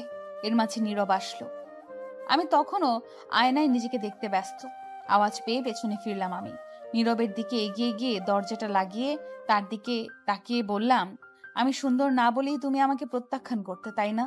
নীরব আমার কাছ থেকে হয়তো এই মুহূর্তে এই প্রশ্ন আশা করেনি। হঠাৎ কেন এমন প্রশ্ন করছি তাও হয়তো মেলাতে পারছে না সে। কিছুক্ষণ চুপ থেকে বলল, আমি কোনোদিনই মানুষকে রূপ দিয়ে বিচার করিনি, তোকেও না। এই কথায় মনে অল্প একটু আশা জাগলো। আমি একটু স্বাভাবিক হয়ে মাথা নিচু করে বললাম, ফ্রেশ হয়ে নাও। নীরবও তার কাপড় নিয়ে বাথরুমে চলে গেল। মাথা নিচু করেছিলাম চোখের পানি আড়াল করতে। সত্যি বলতে আমি ধরেই নিয়েছিলাম সে আমাকে রূপের জন্য প্রত্যাখ্যান করেছে, আর এটা ভেবেই চোখে পানি এসে গিয়েছিল। বিছানায় গিয়ে চুপচাপ বসলাম আমি। এখন আমার কি করা উচিত? নীরবের জন্য অপেক্ষা নাকি ঘুম চলে যাওয়া? যদিও নীরবের থেকে কিছু আশা করা যায় না, তবুও ভদ্রতার খাতিরে অন্তত জেগে থাকা লাগবে বলে আমি মনে করি। আমার ভাবনার মাঝে মিনিট দুয়েকের পর নীরব বেরিয়ে এলো। আজও মুখমণ্ডলে বিন্দু বিন্দু পানি লেগে আছে। কেমন দেখতে লাগছে তা না হয় বাদই দিলাম, তাই তার দিক থেকে দৃষ্টি নামিয়ে নিলাম। নীরব সোফায় বসে মুখ হাত মুছতে ব্যস্ত। যদিও গরমকাল, তবুও পায়ের কাছে থাকা পাতলা কাঁথাটা গায়ে জড়িয়ে শুয়ে গেলাম। শুইতে তো বাধা নেই, চোখে অস্থিরতা, তবুও চোখ বন্ধই রাখলাম। নীরব বলল, লাইট থাকবে নাকি অফ করব? আমি স্লো ভয়েসে বললাম, লাইট জ্বালানো থাকলে আমার ঘুম আসে না, তাই বন্ধ করে দাও। নীরব লাইট অফ করে আমার পাশেই শুয়ে পড়ল, কোনো বাধা ছাড়াই। তবে কাঁথাটা শুধু নিল না। আমি ভেবেছিলাম কোনো কাণ্ড করবে হয়তো। যাক, ভালোই। সকালে নীরবের অনেক পাশেই নিজেকে পেলাম। স্বাভাবিক ব্যাপার, এক বিছানায় যেহেতু আছি সেহেতু ঘুমের মধ্যে তো আর দূরত্ব বজায় রাখতে পারবো না। আমি নীরবের দিকে এক নজর তাকিয়ে তার দিকে হাত বাড়াতে গিয়েও সরিয়ে ফেললাম। এখন ইচ্ছে থাকলেও এটা সঠিক সময় নয়। আমি চাই সে প্রথম আমাকে স্পর্শ করুক, তাও আবার মন থেকে, কোনো জোর কিংবা দায়িত্ববোধ থেকে নয়। অথই উঠে চলে যেতেই নীরব চোখ খুলল আর মনে মনে বলল, তুই সত্যি আমার জন্য পারফেক্ট অথই। আমি ভুল মানুষকে বেছে নিয়েছিলাম। যতই নাহারের প্রতি আমার ঘৃণা আসুক, আপাতত সেটা ভালোবাসার থেকে কমই দেখতে পাচ্ছি। কারণ একসময় তাকে আমি কতটা চেয়েছি তা শুধু আমিই জানি। যেদিন মনের উপর রাজত্ব করে নাহারের নাম সরাতে পারবো, সেদিন এই মনে শুধু তোর নামই থাকবে। নীরব ঘুমিয়েছিল ঠিকই, কিন্তু ঘুমের মধ্যে কেউ আমাদের দিকে তাকিয়ে থাকলে এমনি এমনি বিরক্ত বোধে চোখ খুলে যায়। এখানে যেহেতু সে একাই নেই, তাহলে অথই তাকিয়ে আছে। তবুও সে চোখ খুলেনি, কারণ চোখ খুললেই অথইকে অস্বস্তিতে পড়তে হতো। অথই ফ্রেশ হয়ে এসে দেখে নীরব উঠে গেছে, তাই সে বলল। কখন উঠেছ? নীরব অথইয়ের দিকে চেয়ে বলল, মাত্রই। ও, উঠে ফ্রেশ হয়ে নাও, তারপর নাস্তা করতে আসো। তোমার অফিস টাইম তো আমি জানি না, আমাকে পরে জানিয়ে দিও এক সময়। এখন আন্টির কাছে গেলাম। অথই চলে গেলে নীরব উঠে বসে, তারপর ফ্রেশ হতে যায়। অফিস টাইম 9টা থেকে শুরু তার। এখন সবে 8টা বাজে। তাড়াহুড়োর কিচ্ছু নেই, সব আরামায়েশে করা যাবে। সকালে গোসল সেরে নেয় নীরব। সারাদিন তো আর সময় পাওয়া যাবে না, যদিও এখন নতুন, তবুও এখন থেকে টাইমলি সব করতে হবে। তাহলে বসের বিশ্বস্ততা হওয়া যাবে আর প্রয়োজনের সময় ছুটি নেওয়া যাবে। কখন প্রয়োজন আসে বলা তো যায় না। খাওয়া দাওয়া, গোসল আর যাবতীয় কাজ শেষে 8টা 40-এর দিকে নীরব বেরিয়ে যায়। অফিস একটু দূরে হওয়ায় অতই তাকে টিফিন এগিয়ে দেয়। নীরবও হাসি মুখে গ্রহণ করে। এই হাসি যেন অথয়ের মনে আনন্দের বন্যা জাগিয়ে তোলে। নীরব যাওয়ার পর আমি সব কাজ আন্টির হাতে হাতে শেষ করে ফেলি। আমাদের মাঝে তেমন একটা ফর্মালিটি নেই। বিয়ের আগে আসলেও আমি আন্টিকে যে কোনো কাজে সাহায্য করতাম, শুধু নীরবের টানে নয়, আন্টির ভালোবাসার টানে। আমরা আমাদের বাবা মায়ের একমাত্র সন্তান হওয়ায় আমার আম্মু যেমন নীরবকে তার ছেলের মতন ভালোবাসেন, তেমনি আন্টিও আমাকে তার মেয়ের মতোই ভালোবাসে। যদি আমাদের সম্পর্কগুলো এরকম না হতো, তাহলে বিয়ে ভাঙার পর পুনরায় বিয়ে হওয়া একটা কল্পনা মাত্র ছিল। সব কাজ শেষে গোসল করে নিলাম। এখন আমার কাজ হচ্ছে শাড়ি পছন্দ করা, নাহার আপুর বিয়েতে পরার জন্য। শাড়ি পরলে একটু বউ বউ ফিলিংস আসবে। নীরব কি পরবে তাহলে? পাঞ্জাবি? শাড়ি পাঞ্জাবি তো এক জোড়ার মতো। নীরবের অনেক পাঞ্জাবি দেখেছি আমি। তার পাঞ্জাবিগুলো ছিল দোকানের কালেকশনের মতো, একদম ইউনিক। তাহলে আমাদের মিলিয়ে পড়তে হবে। আহা, কি একটা ফিলিং! কালার সিলেক্ট করা আমার কাজ না। সে কখন থেকে একটার সাথে একটা মেলানোর চেষ্টা করছি, কিন্তু মিলছেই না। না, মিলছে না বললে ভুল হবে, আমি মেলাতে পারছি না। সম্পূর্ণ না মিললেও হালকা একটু মিল পাচ্ছি, তবে সেটাও মনে ধরছে না। সুতরাং নীরবকে নির্বাচন করে দিতে হবে বলে আমি মনে করি। সব কাজ শেষে আন্টি একটু শুয়েছিল, আমিও ঘরে ছিলাম। ড্রেস চুজ করতে গিয়ে খাওয়া দাওয়া করিনি, তাই আন্টিকে ডেকে আমি আর আন্টি খেয়ে নিলাম। নীরবের বিকালে আসার কথা, তবে আরো দেরি হতে পারে। বিকেলে নীরব আসলে আমি দরজা খুলে দেই। নীরব ঢুকতেই তার প্রথমে অথয়ের দিকে চোখ পড়ল। ও অথয়কে চিনতেই পারেনি। পা থেকে মাথা পর্যন্ত একবার দেখে নিল সে, কারণ আজ অথয় শাড়ি পরেছে, মিষ্টি কালারের শাড়ি। কালো সম্ভবত পরেছিল, তবে সেভাবে দেখা হয়নি। দেখবেই বা কিভাবে? চারিদিকে তেমন মানুষ না থাকলেও যে খুব কম মানুষ ছিল তাও না। সেই অবস্থা যদি নতুন বউয়ের দিকে সে তাকিয়ে থাকে, তবে নিতান্তই তাকে লজ্জায় পড়তে হতো। আর যাই হোক, মুরব্বীদের সামনে তো আর বউ দেখতে পারবে না। তারপর আবার কাল যখন সে রুমে আসলো, তখনও অতই চেঞ্জ করে ফেলেছিল। আবার রুমে আসতেই সব উদ্ভট প্রশ্ন তার মাথা হ্যাং করে দিয়েছিল, তাই তাকে একটু দেখা হয়নি। এভাবে দাঁড়িয়ে থাকতে দেখে অথই নীরবকে উদ্দেশ্য করে বলল, কি হলো, ভেতরে আসো। তা শুনে নীরব ভিতরে এলো। হাত মুখ ধুয়ে বেরিয়ে আসতে অথই বলল, কিছু খাবে এখন? তুই আমাকে যেভাবে খাওয়াচ্ছিস ওভাবে খেতে থাকলে তো বেলুন হয়ে যাব। আমি ভেবে পাচ্ছি না আমি ওকে বেশি খাওয়ালাম কখন।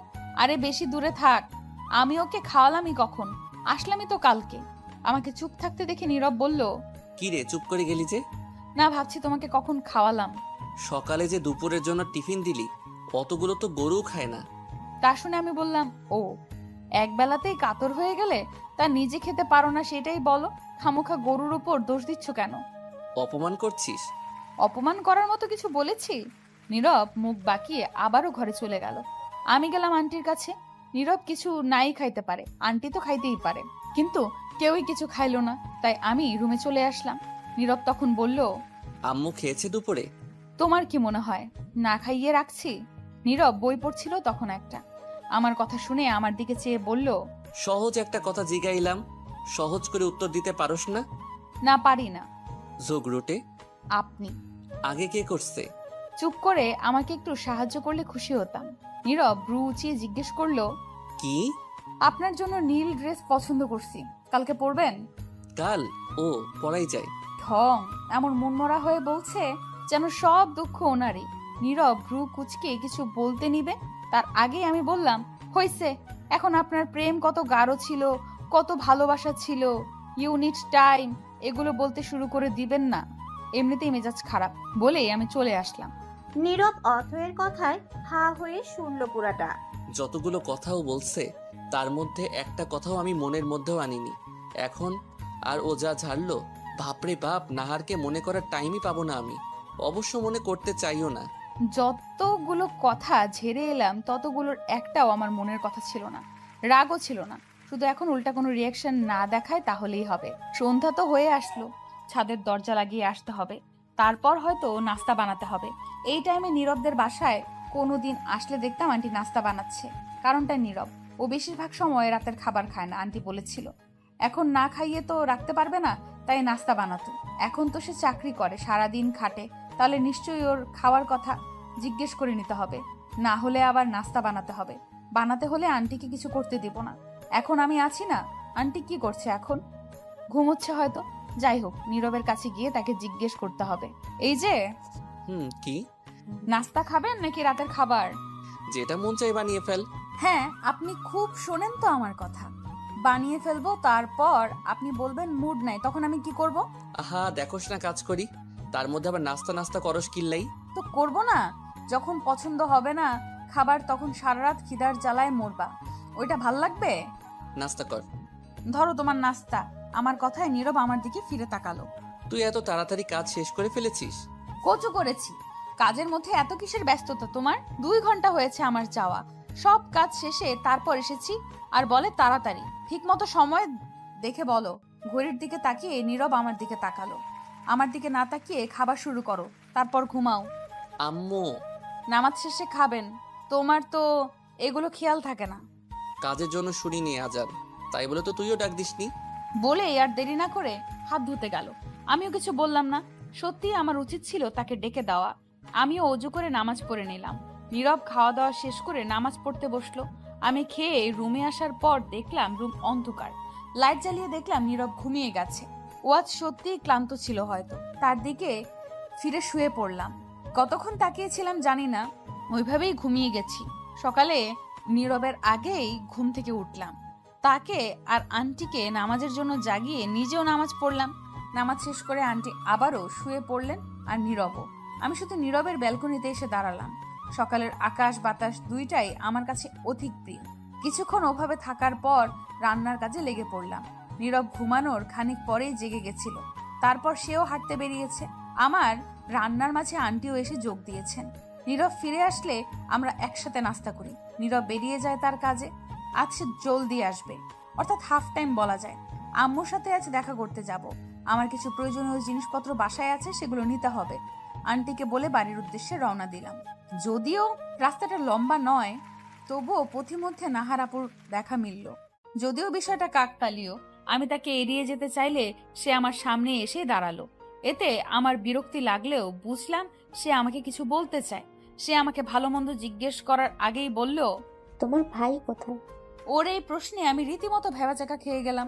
এতদিন ধরে ও আমাকে জানে, অথচ আমার যে কোনো ভাই বোন নেই এইটা কেউ জানে না, নাকি অন্য কিছু বলতে চাইছে। আমি নাহার আপুর দিকে তাকিয়ে বিরক্তি ভাব বজায় রেখে বললাম, আমার কোন ভাইয়ের কথা বলছেন আপু? আমার তো কোনো ভাই বোন নেই আপু। না নিজের আর না কোনো কাজিন ব্রাদার। আমার যা আছে সব সিস্টার। আমার কথায় নাহার আপু হাসি হাসি মুখে জবাব দিল, কেন? তোমার নীরব ভাই, সারাক্ষণ তো তাকেই ভাই ভাই ডাকো, তাহলে ভাই থাকবে না কেন? নাহার আপুর কথায় অনেক রাগ হলো আমার। নীরবকে ভাই ডাকতাম ঠিক, কিন্তু ভাই মানতাম না। এটা তো ভালো মতোই জানে। আর এখন কি না এই মেয়ে আসে আমার জামাইকে ভাই বানাতে। এর কি লজ্জা নেই? প্রথমে প্রেমের নাটক করে, তারপর আবার নিজের বিয়েতে সে ছেলেকে দাওয়াত দেয়, আবার এখন খোঁজ খবর নিতে আসে। আমি তবুও বললাম, তোমার কি লজ্জা নেই? তুমি কি অবস্থা করেছো তার, তা তুমি জানো। এখন আবার তার খোঁজ খবর নিতে আসো কেন? খোঁজ খবর তো নেওয়াই লাগে। তাকে বিশেষভাবে দাওয়াত করেছে কিনা, সে যদি না আসে আমার তো খারাপ লাগবে। আমি মুচকি হেসে বললাম, চিন্তা করো না, সে আসবে আর তোমার জন্য সারপ্রাইজ নিয়ে আসবে। এখন যাই। আচ্ছা? কেমন সারপ্রাইজ? চিন্তার সাথে জবাব দিল নাহার আপু। তোমাদের কল রেকর্ডস বলেই একটা হাসি দিয়ে চলে আসলাম। আমার ঘরের ব্যালকনিতে বসে আছি। পেন্টিংটার মতো যদি সত্যি নীরব আমার সব বিপদে ধরে ফেলতো। পেন্টিংটাই মূলত আমি আমার জন্মদিনের দিনকার কিছু মুহূর্ত এঁকেছি। সেখানে সবার সাথে ধাক্কাধাক্কি করতে গিয়ে নাহার আপু পড়ে যাওয়া ধরলে নীরব ধরে ফেলেছিল, কারণ সে আপুর পাশে দাঁড়িয়েছিল। সবাই তখন এটা দেখে তালি দিয়েছিল। বিষয়টা নীরব নাহার আপুকে ধরেছে তাই বলে নয়, কারণ ওরা যে রিলেশনে আছে সেটা হয়তো আমিই জানতাম। বিষয়টা অনেকটা সিনেম্যাটিক বলে সবাই তালি দিয়েছিল। এখন সেই জায়গায় নাহার আপুকে না আমি নিজেকে আঁকছি। হোক কল্পনায়, তবুও ভালো লাগে। আম্মুর সাথে কিছুক্ষণ কথা বলে দুপুরের দিকে বাসার উদ্দেশ্যে রওনা হলাম। বাসায় এসে গোসল সেরে নীল শাড়ি পরলাম। মেকআপ বরাবরই পছন্দ না আমার। ভেজা চুলগুলোকে হালকা ডিজাইন করলাম। চুড়ি যদিও পছন্দ না, তবুও পরলাম। কানের দুলগুলো চেঞ্জ করছিলাম, তখনই মনে হলো পেছনে কে যেন আসলো। আমি পেছন ফিরে দেখলাম নীরব দরজার পাশে এসেছে, এখনো জুতা খোলায় ব্যস্ত সে। আমাকে খেয়াল করেনি হয়তো। আমি গিয়ে তার সামনে দাঁড়ালাম, সেও উপরে তাকিয়েই নীরবের কাছে মনে হচ্ছে তার স্বপ্নে দেখা সেই পরী মনে হয় তার সামনেই এসেছে, যাকে সে কল্পনা করত। আজ সে বাস্তবে দাঁড়িয়ে, নীল শাড়ি, নীল কাচের চুড়ি, খোলা চুল, মুখে কোনো কৃত্রিমতা নেই, যা আছে স্বপ্নের প্রাকৃতিক সৌন্দর্য। কিন্তু অথৈ এসব জানলো কিভাবে? কি হলো? ওইভাবে কি দেখো? অথৈয়ের কথায় নীরব ভাবনা ছেড়ে বাস্তবে এসে বলল। খুব সুন্দর লাগছে তোকে।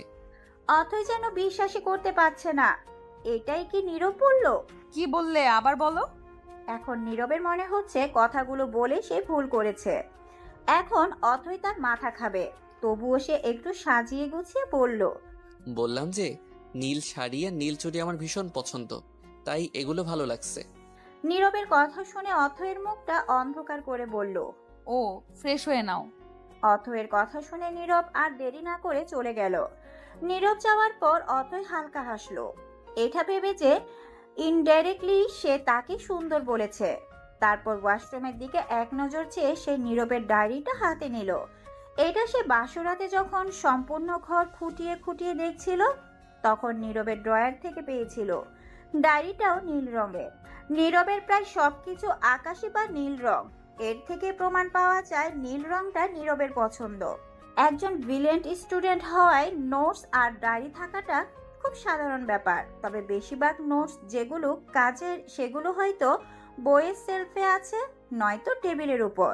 কিন্তু এটাই ড্রয়ারে রাখা, তাও আবার যত্ন সহকারে।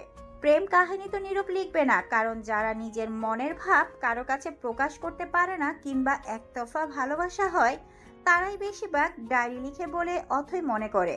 কিন্তু ডায়েরিতে লিখেও কি কোনো লাভ তো হয় না। সে যাই হোক, যদি এটা প্রেম না হয় তাহলে কি নিয়ে এখানে লেখা আছে সেটা জানার প্রবল আগ্রহ জাগে তার মনে। আর তখনই ধীরে ধীরে জানতে পারে নীরবের কাল্পনিক সেই মেয়ের কথা। সেখানে কিন্তু ও কারো নাম উল্লেখ করেনি, তার নীল ড্রেসই পরে বাছাই করে দুজনের জন্য, আর আজও সেভাবেই সেজেছে।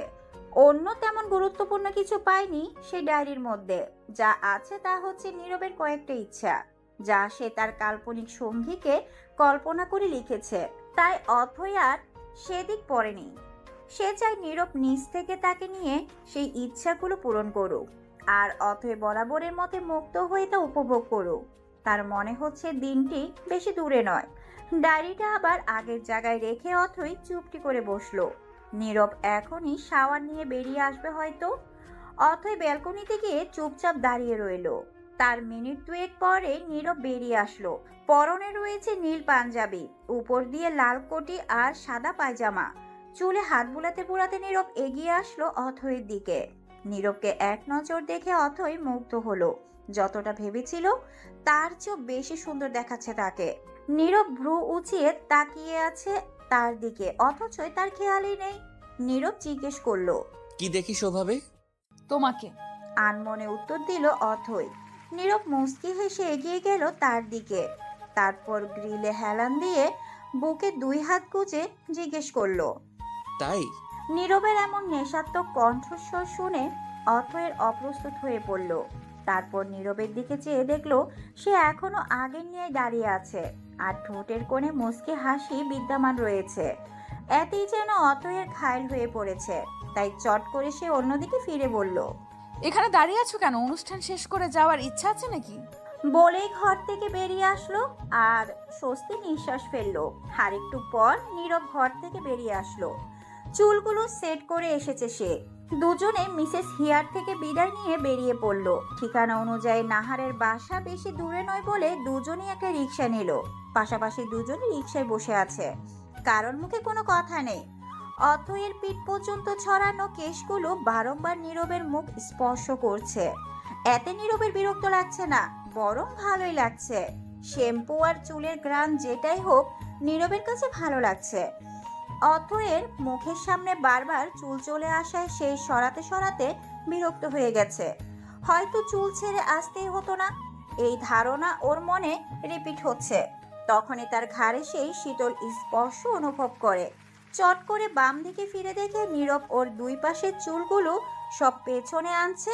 তারপর হাত দিয়ে সবগুলোকে ধরে রেখে মৃদু হেসে অথয়ের উদ্দেশ্যে বলল, হার বিরক্ত করবে না, আমি এটা ধরছি, তুই তোর শাড়ি সামলা। বলে সমান দিকে চোখ রাখলো নীরব। অথই আর আঁচলের দিকে তাকিয়ে দেখলো অনেকটাই পায়ের দিকে চলে গেছে। চুলের দিকে খেয়াল করতে গিয়ে আঁচলের দিকে খেয়ালই করেনি সেও মুচকি হেসে আঁচলটা 2 হাতে চেপে বসলো। এখন মনে হচ্ছে চুল ছেড়ে এসে ভুল করেনি সে। খোলা চুলে না আসলে এই ছোট্ট কেয়ারটা মিস করতো সে। নীরবের এই অল্প কেয়ারে হয়তো বাস্তবে অনেক রূপ ধারণ করবে। পাক্কা 10 মিনিট বাদে নীরবের রিক্সা একটা বাড়ির সামনে থামলো। হরেক রকম ফুল নিয়ে সাজানো হয়েছে গেট, আর 4 তলা বাসাটাতে লাইট ঝোলানো রয়েছে। রিক্সা ভাড়া মিটিয়ে সামনের দিকে এগিয়ে গেল তারা। এত মানুষ এখানে থাকারই কথা। সরকারি চাকরিজীবীর বিয়ে বলে কথা। যার টাকা আছে তার আত্মীয় আর লোক দেখানোর ভালোবাসার অভাব নেই। যেমন ভালোবাসা দেখাচ্ছে নাহার। ভিড়ের মাঝে বারবার লোকজনের ধাক্কা খাচ্ছে অথই। তাই না পেরে সে নীরবকে বলল, একা একা এগিয়ে না গিয়ে আমাকে সঙ্গে নিলে কি তোমার ক্ষতি হবে? ভিড়ের মাঝে হারিয়ে যাচ্ছি তো। নীরব ঘাড় ঘুরিয়ে পেছনে তাকিয়ে দেখলো অথই তার দিকে চেয়ে আছে, আর মাঝে মধ্যে মানুষের দিকে বিরক্তকর দৃষ্টি নিক্ষেপ করছে। সে অথইর দিকে এগিয়ে গিয়ে তার হাত ধরে বলল, আস্ত বাচ্চাকে বিয়ে করেছি আমি, পুলিশে না ধরলেই হয়। এই কথা অথই শুনতেই বলে উঠল, বাচ্চাদের মতো কি দেখলে? এত মানুষের মাঝে ধাক্কা খাচ্ছি বলে তোমাকে ডাকলাম, না হলে অজানা জায়গায় হারিয়ে গেলে তোমাকেও খুঁজে পাবো না, বাড়ির রাস্তাও খুঁজে পাবো না। সেটাই তো, বাচ্চাদের কাজ, অজানা জায়গায় তারা হারিয়ে যায়। সেই জন্য একটা বড় মানুষ পাশে থাকা দরকার, আর এই মুহূর্তে সে বড় মানুষটা আমি। কিন্তু আমি আমার চেয়ে তুই ছোট, এটাই শেষ কথা। এবার চুপটি করে এখানে বস। একটা চেয়ার দেখিয়ে বলল নীরব। অথই ওখানে বসে চারদিকে চোখ ঘুরিয়ে সবটা দেখতে লাগলো। সামনে নাহার তার বরের সাথে মহা খুশির সাথে কথা বলছে। নীরবের সাথে কথা বলছিল বলে সে ওদের খেয়ালই করেনি। হঠাৎ তার মাথায় কালকের কথাটা আসতেই সেই চট করে হালকা চিল্লিয়ে বলল, নাহার আপু। নিজের নাম শুনে নাহার চারিদিকে চোখ ঘুরিয়ে দেখলো তার সামনে কিছুটা দূরে অথই রয়েছে, তার পাশে নীরব রয়েছে। অথইকে দেখে তার চোখ আপনা আপনি ছোট হয়ে গেল। সে তো নীরবকে দাওয়াত করেছিল, তাহলে অথই এখানে কেন? সে কি নীরবের সাথে এসেছে? এই প্রশ্ন ভাবা বাদ দিয়ে সে এখন সকালে বলা অথয়ের কথাটা নিয়ে ভাবছে। সত্যি কি নীরবের কাছে তার আর নাহারের বলা কল রেকর্ডিংস আছে? থাকলে তো ভারী চিন্তার বিষয়। ভেবেই নাহারের চোখ মুখে চিন্তার ভাঁজ দেখা দিল। যদিও কোনো অশ্লীল কথাবার্তা হয়নি তাদের মাঝে, তবুও যা হয়েছে তাও কি এভাবে সকলের সামনে ফাঁস হয়ে যাবে? তাহলে তো তার ফ্যামিলির সম্মান ধূলিসাৎ হয়ে যাবে। সাথে সে হারাবে সোনার ডিম পাড়া মুরগি, অর্থাৎ যার সাথে তার বিয়ে হচ্ছে। নাহারের এত ভাবনার মাঝে অতই তার সামনে চলে এসেছে। সে খেয়ালই করেনি। অথই এসেই বলল, কি গো আপু, ভুলে গেলে নাকি? তোমাকে 2-3 বার ডাক দিলাম, তুমি শুনলেই না। তোমার সারপ্রাইজ গিফট নিয়ে এসেছি, সেটাই বলতে এলাম। এখন যাই। আচ্ছা। অথই যেতে নিতেই নাহার তাকে থামিয়ে ভয়াত্মক মুখে বলল, তুমি কি সত্যি রেকর্ডিংস নিয়ে এসেছো? নাহারের এহেন কথা শুনে অথয়ের বেশ লাগছে। তারপর সে বলল, সবাই তো তোমার মতো না। যাই হোক, সেটা তো গিফট করার মতো বিষয় না, তাই যা গিফট করা যায় তা নিয়ে এসেছি। আর এই যে মেয়েটা গিফট রিসিভ করছে, কি যেন নাম তার, তাকে দিয়ে এসেছি। আর সারপ্রাইজ তো আমি। আমাকে দেখে অবাক হওনি? নাহারের ভয় কিছুটা হলেও দূর হলো অথয়ের কথা শুনে, কিন্তু অবাক তো সে হয়েছে। কেন অথই এখানে? এই প্রশ্নের উত্তর তো সে জানে না। যেহেতু সামনে থেকেই উত্তর আসছে, তাহলে ক্ষতি কি শুনতে? তাই সে বলল, অনেক হয়েছে, সত্যি করে বলো তো তুমি এখানে কেন? অথই কিছুটা লজ্জাভাব মুখে এনে বলল, জামাই যেখানে থাকবে বউ তো সেখানেই থাকবে, তাই না? এতক্ষণ নাহারের ভ্রু কুঁচকানো থাকলেও মুখে একটা অবাক ভাব এসেছে। আজ যে সে কত অবাক হবে! নাহারের মুখ দিয়ে আপনা আপনি বের হলো, কখন? ধরো 2 দিন হয়েই গেল। বলেই আর না দাঁড়িয়ে সে চলে গেল। নাহার ভেবেছিল তার যাওয়ার পর নীরবের হাসি মুখ সব গায়েব হয়ে যাবে, কিন্তু উল্টো সে বিয়ে করে বসে আছে। সে অতয়ের দিকে তাকিয়ে দেখলো সে নীরবের কাছে গিয়ে দাঁড়াতে নীরবকে কোনো কারণে বকাঝকা করছে, আর অতই হাসছে, অর্থাৎ নীরবকে শাসন করছে। এতটা অধিকার বোধ সে নাহারের প্রতিও দেখায়নি। বিষয়টা অজান্তে নাহারের খারাপ লাগলো।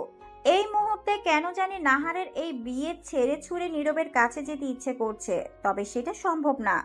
নাহার দৃষ্টি সরিয়ে তার হবু বরের দিকে তাকালো, তবুও দৃষ্টি বারংবার ওদের দিকেই যাচ্ছে। চেয়েছিল ছ্যাঁকা দিয়ে শান্তিতে বিয়ে করবে, কিন্তু এখন নিজে সেই ছ্যাঁকার ব্যথায় অনুভব করছে। এই কিসের এত কথা তোর নাহারের সাথে? হ্যাঁ, বললো একটু কথা বলে আসি, আর মহারানী গিয়ে এতক্ষণ পর আসছে। বলি কি এত কথা বলছিলি? ও আল্লাহ, এত চিল্লাচিল্লির কি আছে? নাহার আপুর সাথে এমনি একটু কথা বলতে গেছিলাম। সে বাদ দাও, কখন বাসায় ফিরে যাবে সেটা বলো। আঙ্কেল তো বাসায় থাকেন না বেশিরভাগ সময়, আন্টি একা আছেন হয়তো, তো আমাদের বিকেলের মধ্যেই ফিরে যাওয়া উচিত। তা তো অবশ্যই, আমাদের বিকালের মধ্যেই ফিরে যেতে হবে। কিন্তু আসলামই তো মাত্র, আমাদের কোনো চেনা পরিচিতও নাই এখানে, কিভাবে সময় কাটাবো? হঠাৎ এসে হঠাৎ গায়েব হয়ে যাওয়া তো মানায় না। পরিচিত নাই, কিন্তু পরিচিত হতে কতক্ষণ? চলো সবকিছু সম্পর্কে পরিচিত হই, এরপর গায়েব হয়ে যাব দুইজন। মন্দ বলিসনি, চল বাসাটা ঘুরে দেখি। বিকেলে আসার কথা থাকলেও নীরব এবং অথৈ সন্ধ্যার একটু আগে বাসায় ফিরেছে। সেখানে তাদের দুজনের মন টিকেনি। একে তো অচেনা পরিবেশ, তার উপর এত অচেনা মানুষ, সব মিলিয়ে অস্বস্তিকর। তাই তারা আবারও রিকশায় করে বাসায় ফেরার সিদ্ধান্ত নেয়। কিন্তু হঠাৎ নীরবের কি হলো কে জানে, রিকশাওয়ালাকে অন্য পথ দিয়ে যেতে বলল। অথৈ জিজ্ঞেস করলে বলল, গেলেই দেখবি কোথায় যাচ্ছি। কিছুক্ষণ পর রিকশা থামলো একটা নদীর পাশের রাস্তায়।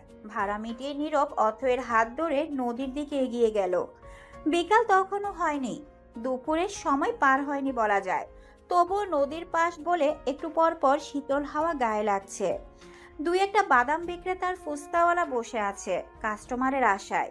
ব্যস্ত শহরে সব সময় মানুষের আনাগোনা। বিকেল হলে হয়তো জায়গাটা এখনকার মতো ফাঁকা থাকবে না।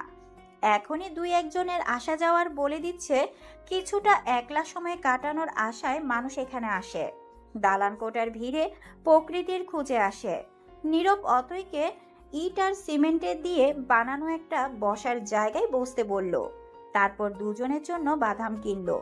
দুজনে চুপচাপ চারপাশের প্রকৃতি দেখতে দেখতে খাচ্ছে। মাঝে মাঝে বাতাসের সাথে গাছের পাতা গায়ে এসে পড়ছে। পা ভিজিয়ে দুজনে নদীর পাড়ে খানিকটা হেঁটে তারপর বাড়ির উদ্দেশ্যে রওনা হয়। এই সামান্য কাজে যে সময় পার হয়ে গেছে তারা টেরই পায়নি। অথৈ যেন আজ নতুন নীরবকে দেখলো। ওর কাছে মনে হয়নি নীরবের মনে অন্য কারোর বসবাস, মনে হয়েছে অন্য স্বাভাবিক জুটির মতো। নীরব আজ সবটা মন থেকেই করেছে। যদিও ওর বাড়ি যাওয়ার ইচ্ছে ছিল, কিন্তু সেই ভাবলো যখন ছুটি নিয়েছে তাহলে সেটাকে কাজে লাগাতেই পারে।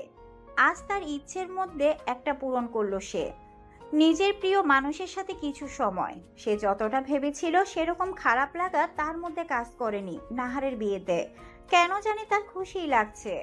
অথৈয়ের সাথে মুহূর্তটা উপভোগ করে তার অধিক ভালো লাগছে। দুজনে যদিও গোসল করেছিল, কিন্তু এখন আবারও ঘামে ভিজে গেছে বলে আবারও দুজনেই গোসল করলো। মাগরিবের নামাজ শেষে দুজনে ছাদে আসলো। দুজনের হাতে চায়ের কাপ। আকাশ মেঘলা, রাতের বৃষ্টি হওয়ার সম্ভাবনা রয়েছে।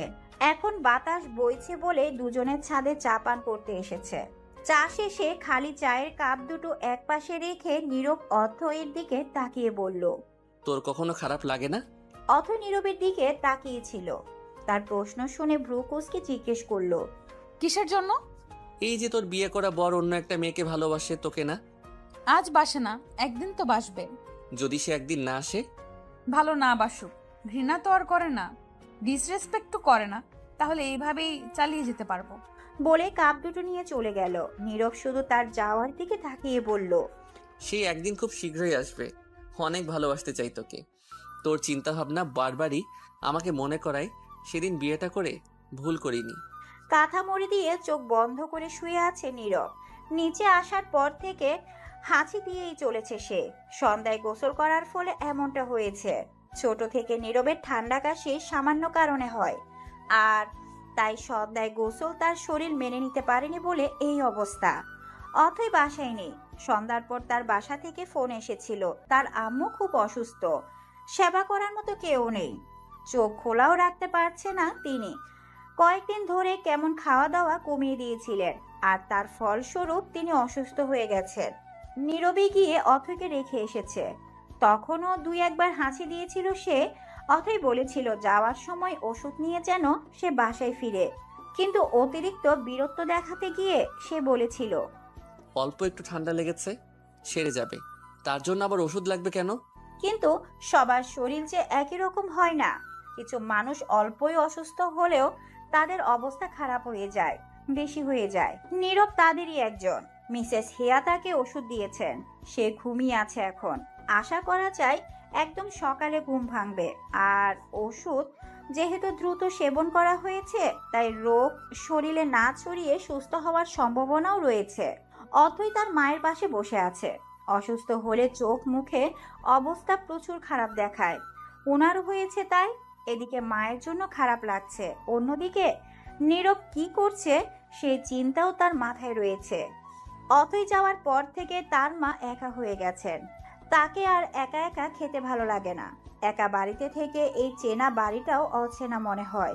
সঙ্গীহীনতার ফলে তিনি অসুস্থ হয়ে গেছেন। এই অবস্থায় অথই তাকে কোনো কথাও বলতে পারছে না। তার খুব ইচ্ছে করছে কিছু কথা শুনিয়ে দিতে। সব সময় শুধু তাকে বলতো, সময়ের কাজ সময়ে করবি, নিজের যত্ন নিবি। আর আজ নিজের শরীরের প্রতি কোনো যত্ন নাই। চোখ বন্ধ করে শুয়ে আছেন তিনি। অথের ফোনটা নিয়ে উঠে আসলো। লাইট নেভাতে গিয়েও নেভালো না। নীরবকে ফোন করলো, তবে আন্টি রিসিভ করলেন। নীরবের অসুস্থতার খবরও দিলেন। অথই জানিয়ে দিল সে 2-1 দিন এখানে থাকবে, কারণ তার আম্মু অনেকটা সুস্থ। তার আব্বু কাল আসবে, তিনি আউট অফ টাউন। কথা বলে ফোন রেখে দিলাম আমি। এইদিকে আম্মু অসুস্থ, ওইদিকে নীরব। আম্মুকে ছেড়ে যেতে পারবো না, আর নীরবের কাছে যাওয়ার কোনো অজুহাতও নেই, তাই চুপচাপ আম্মুর পাশেই শুয়ে পড়লাম। সকালে নীরবের ঘুম ভাঙলো অনেকটা দেরিতে। পাশে কি যেন নেই মনে করতে তার মনে হলো অথই নেই। সে চুপচাপ উঠে হাত মুখ ধুয়ে এসে নাস্তা করে অফিসে চলে গেল। সন্ধ্যায় ফিরতেই তার মা দরজা খুলে দিল। সে ভিতরে এসে কাপড় চেঞ্জ করে অথয়কে কোথাও দেখলো না। অথয় বলেছিল কালকের মধ্যেই চলে আসবে, অর্থাৎ আজ আসার কথা ছিল, কিন্তু আসে নাই। তাই সে তার মায়ের ঘরে গেল। গিয়ে দেখলো তার মা ঘরে নেই। রান্নাঘরে উকি দিয়ে সে দেখলো তার মা থালা বাসন পরিষ্কার করছেন। সে তার মায়ের দিকে এগিয়ে গেল। যদিও সহজ একটা কথা, তবুও কিভাবে বলবে সে ভেবে পাচ্ছে না, তাই চুপচাপ থাকলো। তার মা তাকে উৎকুশ করতে দেখেই বললেন, কিছু বললে বলে ফেল। অথই আসে নাই আম্মু? মিসেস হিয়া একবার নীরবের দিকে তাকিয়ে আবার থালা বাসন ধোয়ায় মনোযোগ দিয়ে বললেন, কাল রাতে ফোন করেছিল, তোর আন্টি খুব অসুস্থ, তাই অথই চাইলেও আসতে পারবে না। ফোন করে জানিয়েছিল 2-1 দিন থাকবে। তুই ঘুমিয়ে গেছিলি বলে আমি ধরেছিলাম। চাইলে দেখে আসতে পারিস, আর চাইলে কি আমাদের দেখে আসা উচিত। নীরব কিছু না ভেবেই বলল। তার মাকে রেডি হতে, আর সে গেল বাজারে কিছু ফলমূল কিনতে। তার 5 মিনিট পরেই তারা বাসায় গিয়ে পৌঁছালো। কলিং বেল চাপতেই আমি গিয়ে দরজা খুললাম। আন্টি আর নীরবকে একসাথে দেখে আমি বেশ অবাক হলাম, না বলে হঠাৎ আসায় অবাক হয়েছি। দুইজনকে ভেতরে আসতে বলে কিচেনের উদ্দেশ্যে যেতে গেলে নীরব আমার হাত ধরে ফলের ব্যাগটা ধরিয়ে দিল। তারপর সে ঘরে চলে গেল আম্মুর সাথে কথা বলতে।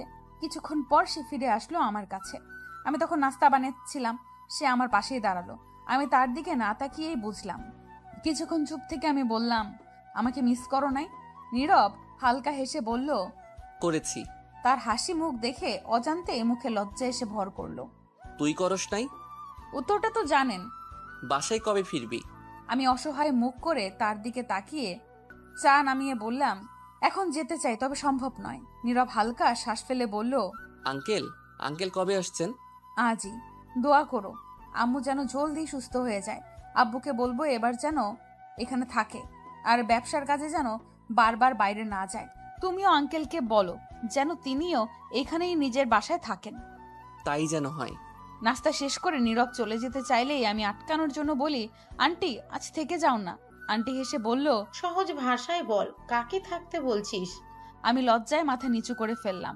আম্মু চোখ বন্ধ করে আছেন। অসুস্থতার জন্য শরীর দুর্বল হওয়ায় একটু পর পর ঘুমিয়ে যান, এখনো তাই, নয়তো আরো লজ্জা পেতে হতো। আন্টি বলল, আমাকে বাসায় দিয়ে আয়, তারপর ফিরে আয় আবার। আমি আর নীরব একসাথে না বলে উঠলাম, কারণ আমরা দুজনেই নারাজ। আন্টি একা থাকবেন এটা তো মানা যায় না, তাই বললাম, আন্টি তুমি আম্মুর পাশে শুয়ে যাও, একা যেও না প্লিজ। নীরবও আমার সাথে সহমত প্রকাশ করলো, আর আন্টিও আর না করলেন না। রাতের খাবার শেষ করে আন্টি আর আম্মুকে বিছানা ঠিক করে দিয়ে সব গুছিয়ে আমি রুমে ফিরলাম। নীরব রুমে ছিল না, তাই ব্যালকনিতে এসে দেখলাম সে বসে আছে। আমিও তার পাশের টুলটায় বসলাম। আমার উপস্থিতি পেয়ে সে আমার দিকে ঘুরে বসলো। ব্যালকনি অন্ধকার থাকায় বাইরের হালকা আলোগুলোকেও ব্যালকনিটা সুন্দর লাগছিল। ঘুমাবে না? হ্যাঁ। চলো তাহলে। নীরব আমার কথায় উঠে দাঁড়ালো। আমিও তার পেছন হাঁটতে গেলাম, কিন্তু হঠাৎই সে দাঁড়িয়ে গেল আর তার সাথে আমিও দাঁড়িয়ে গেলাম। হঠাৎই সে ব্যালকনির লাইট জ্বালিয়ে দিল। কিছুক্ষণ অন্ধকারে থাকায় সে আলো চোখে লাগায় আমি 2 হাতে চোখ ঢেকে নিলাম। চোখ খুলেই দেখলাম নীরব আমার করা পেন্টিংটার দিকে তাকিয়ে আছে। নীরব কি এক্সপ্রেশন দিবে এখন? নীরব আমার দিকে ঘুরে ব্রু কুচকে তাকালো, আর নাহারের জায়গায় যেমন নিয়েছি তেমনি পেন্টিংটাতেও নিজেকে এঁকে ফেলেছি। সে কি রাগ করবে? আমি হাসার চেষ্টা করে বললাম, ওভাবে কি দেখো? তুই এঁকেছিস? তার দিকে একবারও তাকাচ্ছি না আমি, একবার এই দিকে আবার ওই দিকে তাকাচ্ছি। তা দেখে সে ফিক করে হেসে উঠলো। তা দেখে আমি বললাম, হাসো কেন? আমি আমার বেনুনি করা চুলের মাঝেও কয়েকটা অবাধ্য চুল কানের পাশে ছুঁয়েছিল। নীরব সেগুলোকে হাত দিয়ে কানের পাশে গুজে দিল। তার স্পর্শে খানিকটা কেঁপে উঠলাম আমি, তবুও বুঝে ওঠার চেষ্টা করছিলাম সে কি করছে।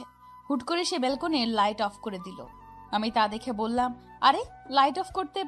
পুরো কথা শেষ করার আগেই সে আমার মাথার পেছনে এক হাত দিয়ে তার কাছে টেনে নিয়ে ঠোঁটে ঠোঁট মিলিয়ে দিল। তার স্পর্শে পুরো স্তব্ধ হয়ে গেলাম আমি। তারপর সে আমাকে কোলে তুলে নিয়ে রুমে নিয়ে গেল। তারপর শুইয়ে দিয়ে বলল, লাইট অফই থাকবে এখন। সকালে নীরব আর আন্টি নাস্তা করে বিদায় নিল। আমি সামনে যাইনি একবারও। নাস্তা দেওয়ার সময় শুধু ছিলাম। তারপর সারাটা দিন শুধু এই ভাবনাতেই গেল যে নীরব হঠাৎ কাছে কেন আসলো আমার। এমনটা না যে আমি খুশি হইনি, কিন্তু নীরব কি খুশি হয়েছে, নাকি আমার প্রতি অবিচার হচ্ছে ভেবে কাছে এসেছে? শুধু এই কারণেই ভাবাচ্ছে আমাকে। সন্ধ্যায় হঠাৎ নীরব ফোন দিল। এ সময়টাতে সে সাধারণত অফিস থেকে ফেরে। এমনি দিন হলে একবার সম্পূর্ণ রিং হওয়ার আগেই রিসিভ করতাম, তবে এখন একটা দ্বিধা কাজ করছে। এমন ভাবতে গিয়েই প্রথমবার কল কেটে গেল। দ্বিতীয়বারের বেলায় রিসিভ করে কানে ধরতেই ওপাশ থেকে নীরবের কণ্ঠ ভেসে আসলো। তবে স্বাভাবিক কণ্ঠ না, উত্তেজনা বা ভয় পেলে কণ্ঠ যেরকম শোনায় তেমন। তাই ভয় লজ্জাকে একপাশে রেখে আমিও কথা বলা শুরু করলাম। অথই, বলো। I am extremely sorry. মানে আমি সেরকম করতে চাইনি। আমি মানে কিভাবে যে কি হয়েছিল আমার, তো তুই প্লিজ কিছু মনে করিস না।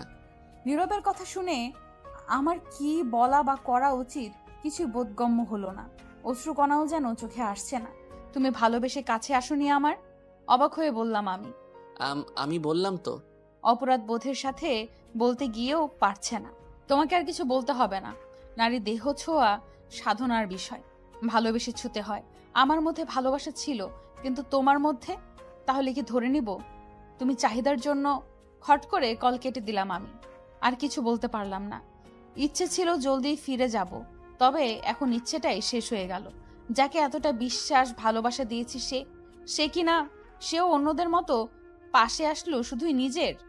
নীরব উদাসীন মনে তার বেলকনিতে বসে আছে। সে সত্যি এরকম কিছু করতে চায়নি। সেও চেয়েছিল ভালোবেসে অথৈকে কাছে টেনে নিতে। তাহলে কেন সে পারল না? সে কি দেহের প্রতি এতই দুর্বল হয়ে গেল যে আর কিছুদিন অপেক্ষা করতে পারল না? তার স্ত্রী থেকে এত বড় অপবাদ পেয়ে সবচেয়ে বেশি কষ্ট হচ্ছে তার। এখন অপরাধবোধ তাকে কুরে কুরে খাচ্ছে। সে কি করবে?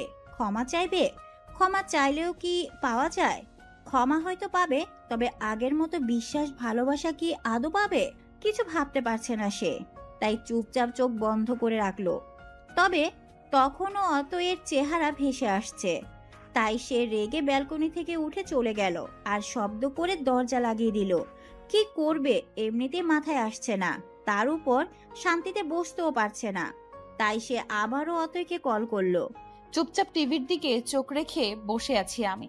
পাশে আব্বু বসে কার সাথে যেন কথা বলছে। আম্মু এখন একটু সুস্থ, কিন্তু তবুও তাকে ঘরেই থাকতে বলেছি। দৃষ্টি টিভির দিকে থাকলেও মনোযোগ নেই। হঠাৎ মোবাইলের রিং বেজে উঠল। তাকিয়ে দেখলাম লাভ উঠে আছে, অর্থাৎ নীরবের কল। হঠাৎ কেন ফোন করবে ও? বিরক্ত লাগছে বলে ফোন থেকে চোখ সরিয়ে আবারও টিভির দিকে তাকালাম। তবে পাশে যে আব্বু আছে তা আমার খেয়ালই ছিল না। তিনি নিজের ফোনে কথা শেষ করে আমাকে জিজ্ঞেস করলেন, কে কল করেছি? আমি চুপচাপ বললাম, নীরব ভাইয়া। আমার কথা শুনে আব্বু কিছুক্ষণ আমার দিকে তাকিয়ে রাগান্বিত স্বরে বললেন, কি ধরনের কথা এগুলো অথই? স্বামী হয় সে তোমার, আর ভাই বলছো? কোনো দরকারে ফোন করেছো হয়তো, এখনই ধরো। কেন ধরবো আব্বু? ভালো লাগছে না আমার। ঝগড়া করেছো নাকি? বিয়ের 2 দিন হতে না হতেই ঝগড়া? নিজের পছন্দে বিয়ে করেছো কিন্তু। বলে রাখা ভালো, সব জায়গার মতো আমার আব্বু এখানে ভিলেনের মতো নীরব ভাইয়ের সাথে বিয়ে দিতে চাইছিলেন না। যদিও সেটার কারণ নীরব ভাইয়ের চাকরি পাওয়া নিয়েছিল। আমি দাঁতে দাঁত চেপে বললাম, কোনো সমস্যা হয়নি আব্বু, এরকম করো কেন? মাথা ব্যথা করছিল বলে ধরতে চাইনি বলে টিভি অফ করে ফোন নিয়ে ঘরে চলে আসলাম। দরজাও লাগিয়ে দিলাম। এখন আচ্ছা মতো ঝগড়া করলেও কেউ টের পাবে না। এইদিকে আমার যাওয়ার পর আব্বু হালকা হাসলেন। আমার স্বভাব চরিত্র তিনি ভালোই জানেন। এখন হয়তো রাগ করছি, তবে সেটা বেশিক্ষণ থাকবে না। আব্বু ঘুমাতে চলে গেলেন। হ্যালো অথই, এত সময় লাগে? কিসের সময়? আপনি ফোন দিছেন কেন সেটা আগে বলেন। ফোনও দিতে পারবো না? অবাক হয়ে বলল নীরব। না, পারবেন না। তাহলে ফোন কেটে দিচ্ছি। অভিমানের সুরে বলল নীরব। অভিমান তো তার সাথেই করা যায় যে আপন হয়। তাহলে কি সে আমায় আপন ভাবছে? মুখের কোণের বিরক্তি হাসিতে পরিণত হলো। তবুও সেই হাসিকে আড়াল করে বললাম, কেন কাটবেন? কেন আগে বলবেন ফোন করার কারণ। তুই আমাকে মাফ কর, আমি বুঝি নাই তোর খারাপ লাগবে। মাফ চাইবেন ভালো কথা, তবে খারাপ লাগবে কেন? ওই যে রাতে। তোমার কি মনে হয় আমি না চাইলে তুমি চুপচাপ সব করতে পারতা? আমি চুপচাপ থাকতাম? মানে তোর সম্মতি ছিল? তা নয়তো কি, আনমনেই বললাম আমি। নীরবের নিজেকে থাবড়াইতে মন চাইছে। ওর আগে ভাবা উচিত ছিল কোনো মেয়ের সম্মতি না থাকলে সে কি টু শব্দও করবে না। তবুও তার মনে সন্দেহ দূর হলো একটু। সে আবারও বলল, তাহলে রেগেছিলি কেন? তো তুমি খুব ভালোবাসো আমাকে? তুই কি ফিল করেছিস? আমার বলাতে কি আসে যায়? কিছুটা অপ্রস্তুত হয়ে বললাম আমি। আমি কি রেপিস্ট? বউয়ের কাছে যাব ভালোবেসে চাহিদার জন্য না? নেশাতুর কণ্ঠে বলে ফোন রেখে দিল নীরব। আমি স্তব্ধ হয়ে ফোন কানে নিয়ে বসে রইলাম। কালকে নীরবের বলা কথাটা নিয়ে ঘুমানোর আগ পর্যন্ত ভেবেছি আমি। ফলাফল তেমন পাইনি, শুধু ভাবতে ভালো লেগেছে। আম্মু অনেকটা সুস্থ এখন। আব্বুকে বলেছি তিনি যেন এখন থেকেই বাসায় থাকেন, নয়তো তার সাথে কোনো কথা বলবো না। তাই তিনিও রাজি। অথই। নাস্তা বানাতে বানাতে এইগুলোই ভাবছিলাম। হঠাৎ আব্বুর ডাকে আমি রান্নাঘর থেকেই চেঁচিয়ে বললাম, কি হয়েছে? নীরব এসেছে। নীরব এসেছে মানে কি? আবার কি শখ দিতে চাই ও আমাকে? কালকের কথা থেকেই বেরোতে পারেনি, আর আমার সামনে আসলেও যে কোনো এমন কথা বলবেই যাতে আমার ভাবনায় শেষ থাকে না সেটা নিয়ে। সে যাই হোক, আমিও এগিয়ে গেলাম বসার ঘরের দিকে। তাকে বসতে বললাম, তারপর আবারও ফিরে গেলাম। একটু পর আম্মু এসে দাঁড়ালো আমার পাশে। তুমি কেন এসেছো? সব সময় বসে থাকতে ভালো লাগে না, আর আমি তো সুস্থ, সব করতে পারবো। যখন চলে যাব তখন কইরো। এমনিতে তো সারা জীবন করেই যাচ্ছ। আম্মু আর কিছু বললো না। ঘড়ির দিকে তাকিয়ে দেখলাম সবে 8টা বাজে। নাস্তা নিয়ে টেবিলে রাখলাম আমি। সবাইকে নাস্তা দিয়ে আমিও খেলাম। তারপর যে যার রুমে চলে গেল। আমিও সব গুছিয়ে রুমে চলে আসলাম। নীরব ঘরেই ছিল। আমি যেতেই ও উঠে দাঁড়িয়ে আমার দিকে এগিয়ে আসলো। আমি তখনও আগের মতো এক জায়গায় দাঁড়িয়ে আছি, কিন্তু নীরব আমার আরো কাছে আসছে দেখে আমি পেছোতে লাগলাম। 2 কদম পেছনে যাওয়ার পরই নীরব এক টান দিয়ে আমাকে তার পাশে আনলো আর দরজায় ছিটকিনি লাগিয়ে দিল। মেইন টার্গেট ওর দরজা লাগানো ছিল, যা বুঝলাম। তারপর আমাকে দরজার সাথে লাগিয়ে 2 পাশে 2 হাত দিয়ে একটু ঝুঁকে দাঁড়ালো সে। তার হুটহাট আচরণে হতবাক হয়ে যাই আমি। নিচের দিকে তাকিয়ে দাঁড়িয়ে আছি আমি। তাই নীরব বলল, জীবনে তো এত লজ্জা পেতে দেখিনি। এত লজ্জা আসছে কোথা থেকে? তোমাকেও এত কাছে আসতে দেখিনি আমি। দূরে সরো, না হলে দম আটকে মারা যাব। আমি কি অক্সিজেন আটকে দাঁড়িয়ে আছি নাকি যে তোর শ্বাস আটকে যাচ্ছে? তোমার যে বিশাল দেহ, তাতে oxygen, carbon die oxide, nitrogen, hydrogen সব আটকে যাবে। নীরব মুখ বাঁকিয়ে সরে গেল। আমি যেন স্বস্তির নিঃশ্বাস ফেললাম। বললে না তো সকাল সকাল কেন এসেছিলে? এসে তোর খুব ক্ষতি করেছি? সোজা উত্তর দিতে পারো না? তোর থেকেই দেওয়া শিখেছি। আচ্ছা, বলতে হবে না। বলতেছি। বাসায় মন বসছিল না, তাই আম্মুকে বলেছি আমার অফিস জলদি যেতে হবে আজ, তাই জলদি বেরোচ্ছি। আমি হা হয়ে তার কথা শুনলাম, তারপর বললাম, এত মিথ্যা কবে থেকে বলতে শিখলে? একটু একটু মিথ্যা বলতে হয়। যাও সরো, তোমার অফিস নেই? নীরব ঘড়ির দিকে এক নজর চেয়ে বলল, হ্যাঁ অবশ্যই আছে, তোর জন্য দেখি আমার অফিস ও টাইম মতো যাওয়া হবে না। আমি ব্রু কুচকে বললাম, আমি ধরে রেখেছি নাকি? মানা করছি আমি, ধর। বলেই দুই দিকে হাত প্রসারিত করলো নীরব, মানে যাকে বলে শাহরুখ খান পোজ আর কি। তার কথা শুনে আমি উল্টো দিকে ঘুরে বিড়বিড় করে বললাম, এর সাথে কথা বললেই লজ্জা পেতে হবে। নীরব ততক্ষণে আমার পেছনে এসে টাইট করে জড়িয়ে ধরে টুপ করে ডানগালে একটা চুমু খেয়ে চলে যেতে যেতে বলল, সন্ধ্যায় নিতে আসবো, রেডি থাকিস।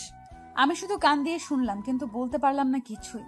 অথচ তাকে বলা উচিত ছিল সাবধানে যেও আমি রেডি থাকবো, কিন্তু কিছুই বলতে পারলাম না। খাম্বার মতো কিছুক্ষণ দাঁড়িয়ে থাকার পর রুম থেকে বেরিয়ে এলাম আমি। ততক্ষণে নীরব বেরিয়ে চলে যাওয়ার 2-4 মিনিট পার হয়েছে। দরজাটা লাগিয়ে রুমে আসলাম আমি। সন্ধ্যায় নীরব নিতে আসলে আব্বু আম্মুর কাছ থেকে বিদায় নিয়ে বেরিয়ে আসলাম আমরা। সন্ধ্যা হওয়ায় আকাশের আলো নিভতে শুরু করলেও কৃত্তিক আলোয় শহর ঝলমল করছে। কখনো কোনো ল্যাম্পপোস্ট, কোনো দোকান কিংবা কোনো গলির আলো, এইভাবেই শত আলোয় শহর আলোকিত। বাড়িতে এসেই ফ্রেশ হয়ে নিল নীরব। আমিও আন্টির খোঁজ খবর নিয়ে রুমে আসলাম। তার একটু পর নীরব আসলো। এই সময়টা আমার কোনো কাজ থাকে না বলেই ফোন স্ক্রল করি, আজও সেটাই। তবে আমার মনে হচ্ছে নীরব এই দিকেই তাকিয়ে আছে, কিন্তু একটু আগে সেও ফোন নিয়ে বসলো। তাহলে কি আমার মনের ভুল? যাই হোক, সেই সব পাত্তা না দিয়ে আমি আমার ফ্রেন্ডদের সাথে কথা বলতে থাকলাম। পড়াশোনার প্রতি কানেক্টেড না থাকলেও আমি তার সাথে কানেক্টেড। হঠাৎই বাইরে কে যেন কলিং বেল চাপ দিল। তা শুনে দুজনেই নিজেদের মুখ চাওয়াচাওয়ি করতে থাকলাম। কিছুক্ষণ পর আমি নীরবকে বললাম দরজা খুলে দিতে। সে দরজা খুলে ফিরে এলো ঠিকই, তবে চোখে মুখে বিরক্তির ছাপ। তাই বললাম, কে এসেছে? পাশের বাসার আন্টি। থমথমে মুখে বলল নীরব। তাতে তোমার এমন অবস্থা কেন? সীমা আন্টি এসেছে। আর কিছু শোনা লাগবে তোর? ওনার কাজই তো হচ্ছে কখনকার ছেলে মেয়ে কি করলো তার তদারকি করা। না জানি আজ কি নিউজ নিয়ে হাজির হয়েছেন।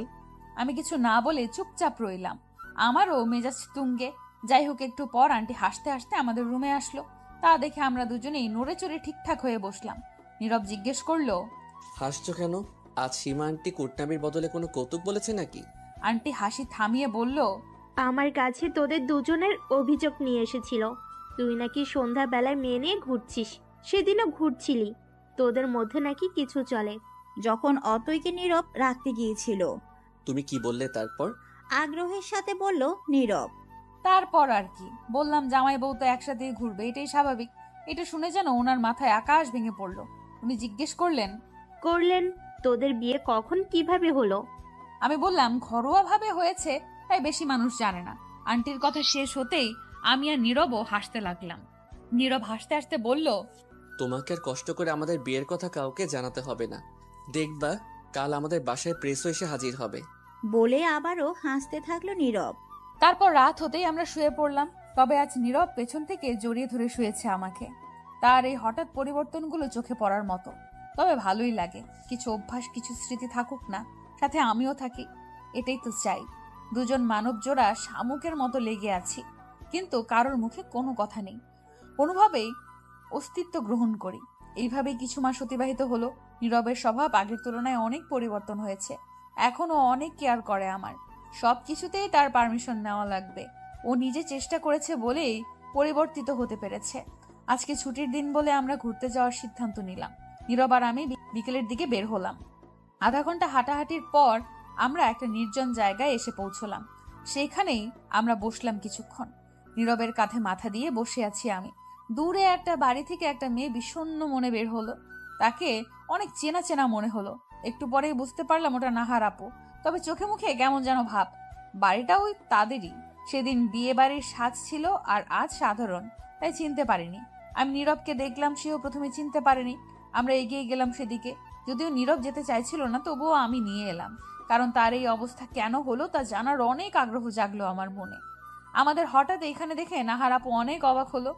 সে কিছু বলার আগেই আমি বললাম, কেমন আছো? যেমন করে রেখেছো সে অবস্থায় ভালো থাকার আশা করো কিভাবে? তার কথা শুনে ভীষণ অবাক হলাম আমি। কিছু বুঝলামও না, তাই নীরবের দিকে চেয়ে দেখলাম সেও আমার দিকে না বোঝার ভঙ্গিতেই তাকিয়ে আছে।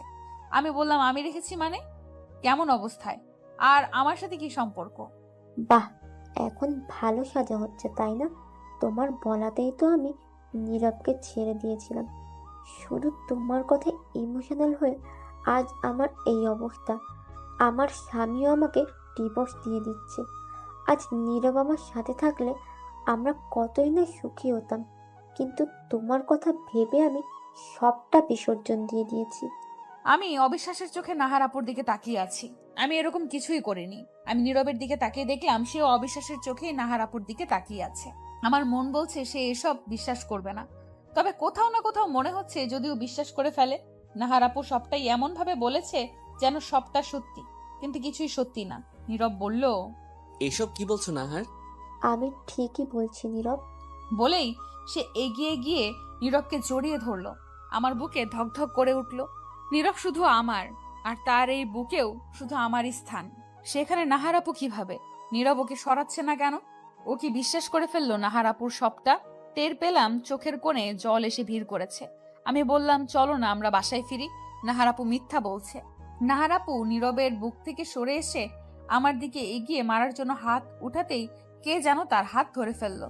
আমি তাকিয়ে দেখলাম একজন অচেনা মানুষ। সে নাহার আপুর হাতটা ঝটকা মেরে সরিয়ে দিয়ে বলল, আর কত সংসার ভাঙবে তুমি? তার কথায় নাহার আপু দ্বিতীয় কোনো প্রশ্ন উত্তর করলো না।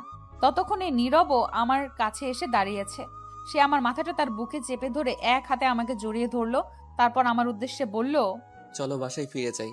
আমরা অগ্রসর হতেই পিছন থেকে সেই ব্যক্তিটি বলে উঠলেন, সত্যটা শুনবেন না? আমি আর নীরব থেমে পেছন ফিরে ব্যক্তিটির দিকে তাকালাম। ব্যক্তিটি আমাদের অবস্থা বুঝতে পেরে এগিয়ে এসে নীরবের উদ্দেশ্যে বলল, আপনার পরিচয় হয়তো নীরব। আপনাকে দেখে বুঝতে পেরেছি আপনি আপনার স্ত্রীকে অনেক বিশ্বাস করেন, কিন্তু তবুও পরবর্তীতে যেন এই নিয়ে কোনো প্রশ্ন আপনাদের মনে না জাগ্রত হয়, তাই সত্যটা জানাতে চাই। আশা করি শুনবেন। নীরব শুধু মাথা নাড়ালো, কিছু বলল না। নীরব তখনও আগের ন্যায় আমাকে এক হাতে জড়িয়ে ধরে রেখেছে, আর নাহার আপুও মাথা নিচু করে দাঁড়িয়ে আছে। চারপাশে তখনও কোনো মানুষের আসা যাওয়া দেখা যাচ্ছে না। ব্যক্তিটি বলতে শুরু করলো, আমি নাহারের হাজবেন্ড। আপনারা হয়তো বিয়েতে দেখেছিলেন বলে ভুলে গেছেন, আমারও মনে ছিল না। কিন্তু আপনার স্ত্রীকে বিয়ের দিন নাহারের সাথে কথা বলতে দেখেছিলাম বলে আজ দেখে চিনতে পারলাম। কি কথা হয়েছিল তা তো শুনিনি, তবে তারপর থেকে নাহারের মন খারাপ থাকতো। এমনিতেও সে কোনো কাজ করতো না।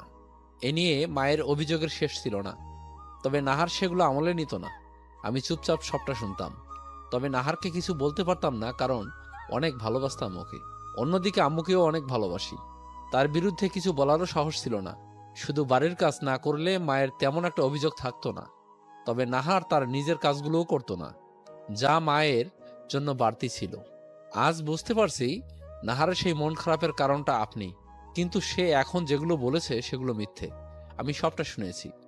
নাহার নিজে থেকে আমাকে বিয়ে করতে রাজি হয়েছিল, আর আমি তাকে ডিভোর্স দিতে চাই না। পরিস্থিতি এরকম যে আমার ভালোবাসা আমার থেকে যাই হোক, এটাই ছিল সবটা। বলতে বলতে ভদ্রলোকের চোখের কোণে পানি এসে গেছে।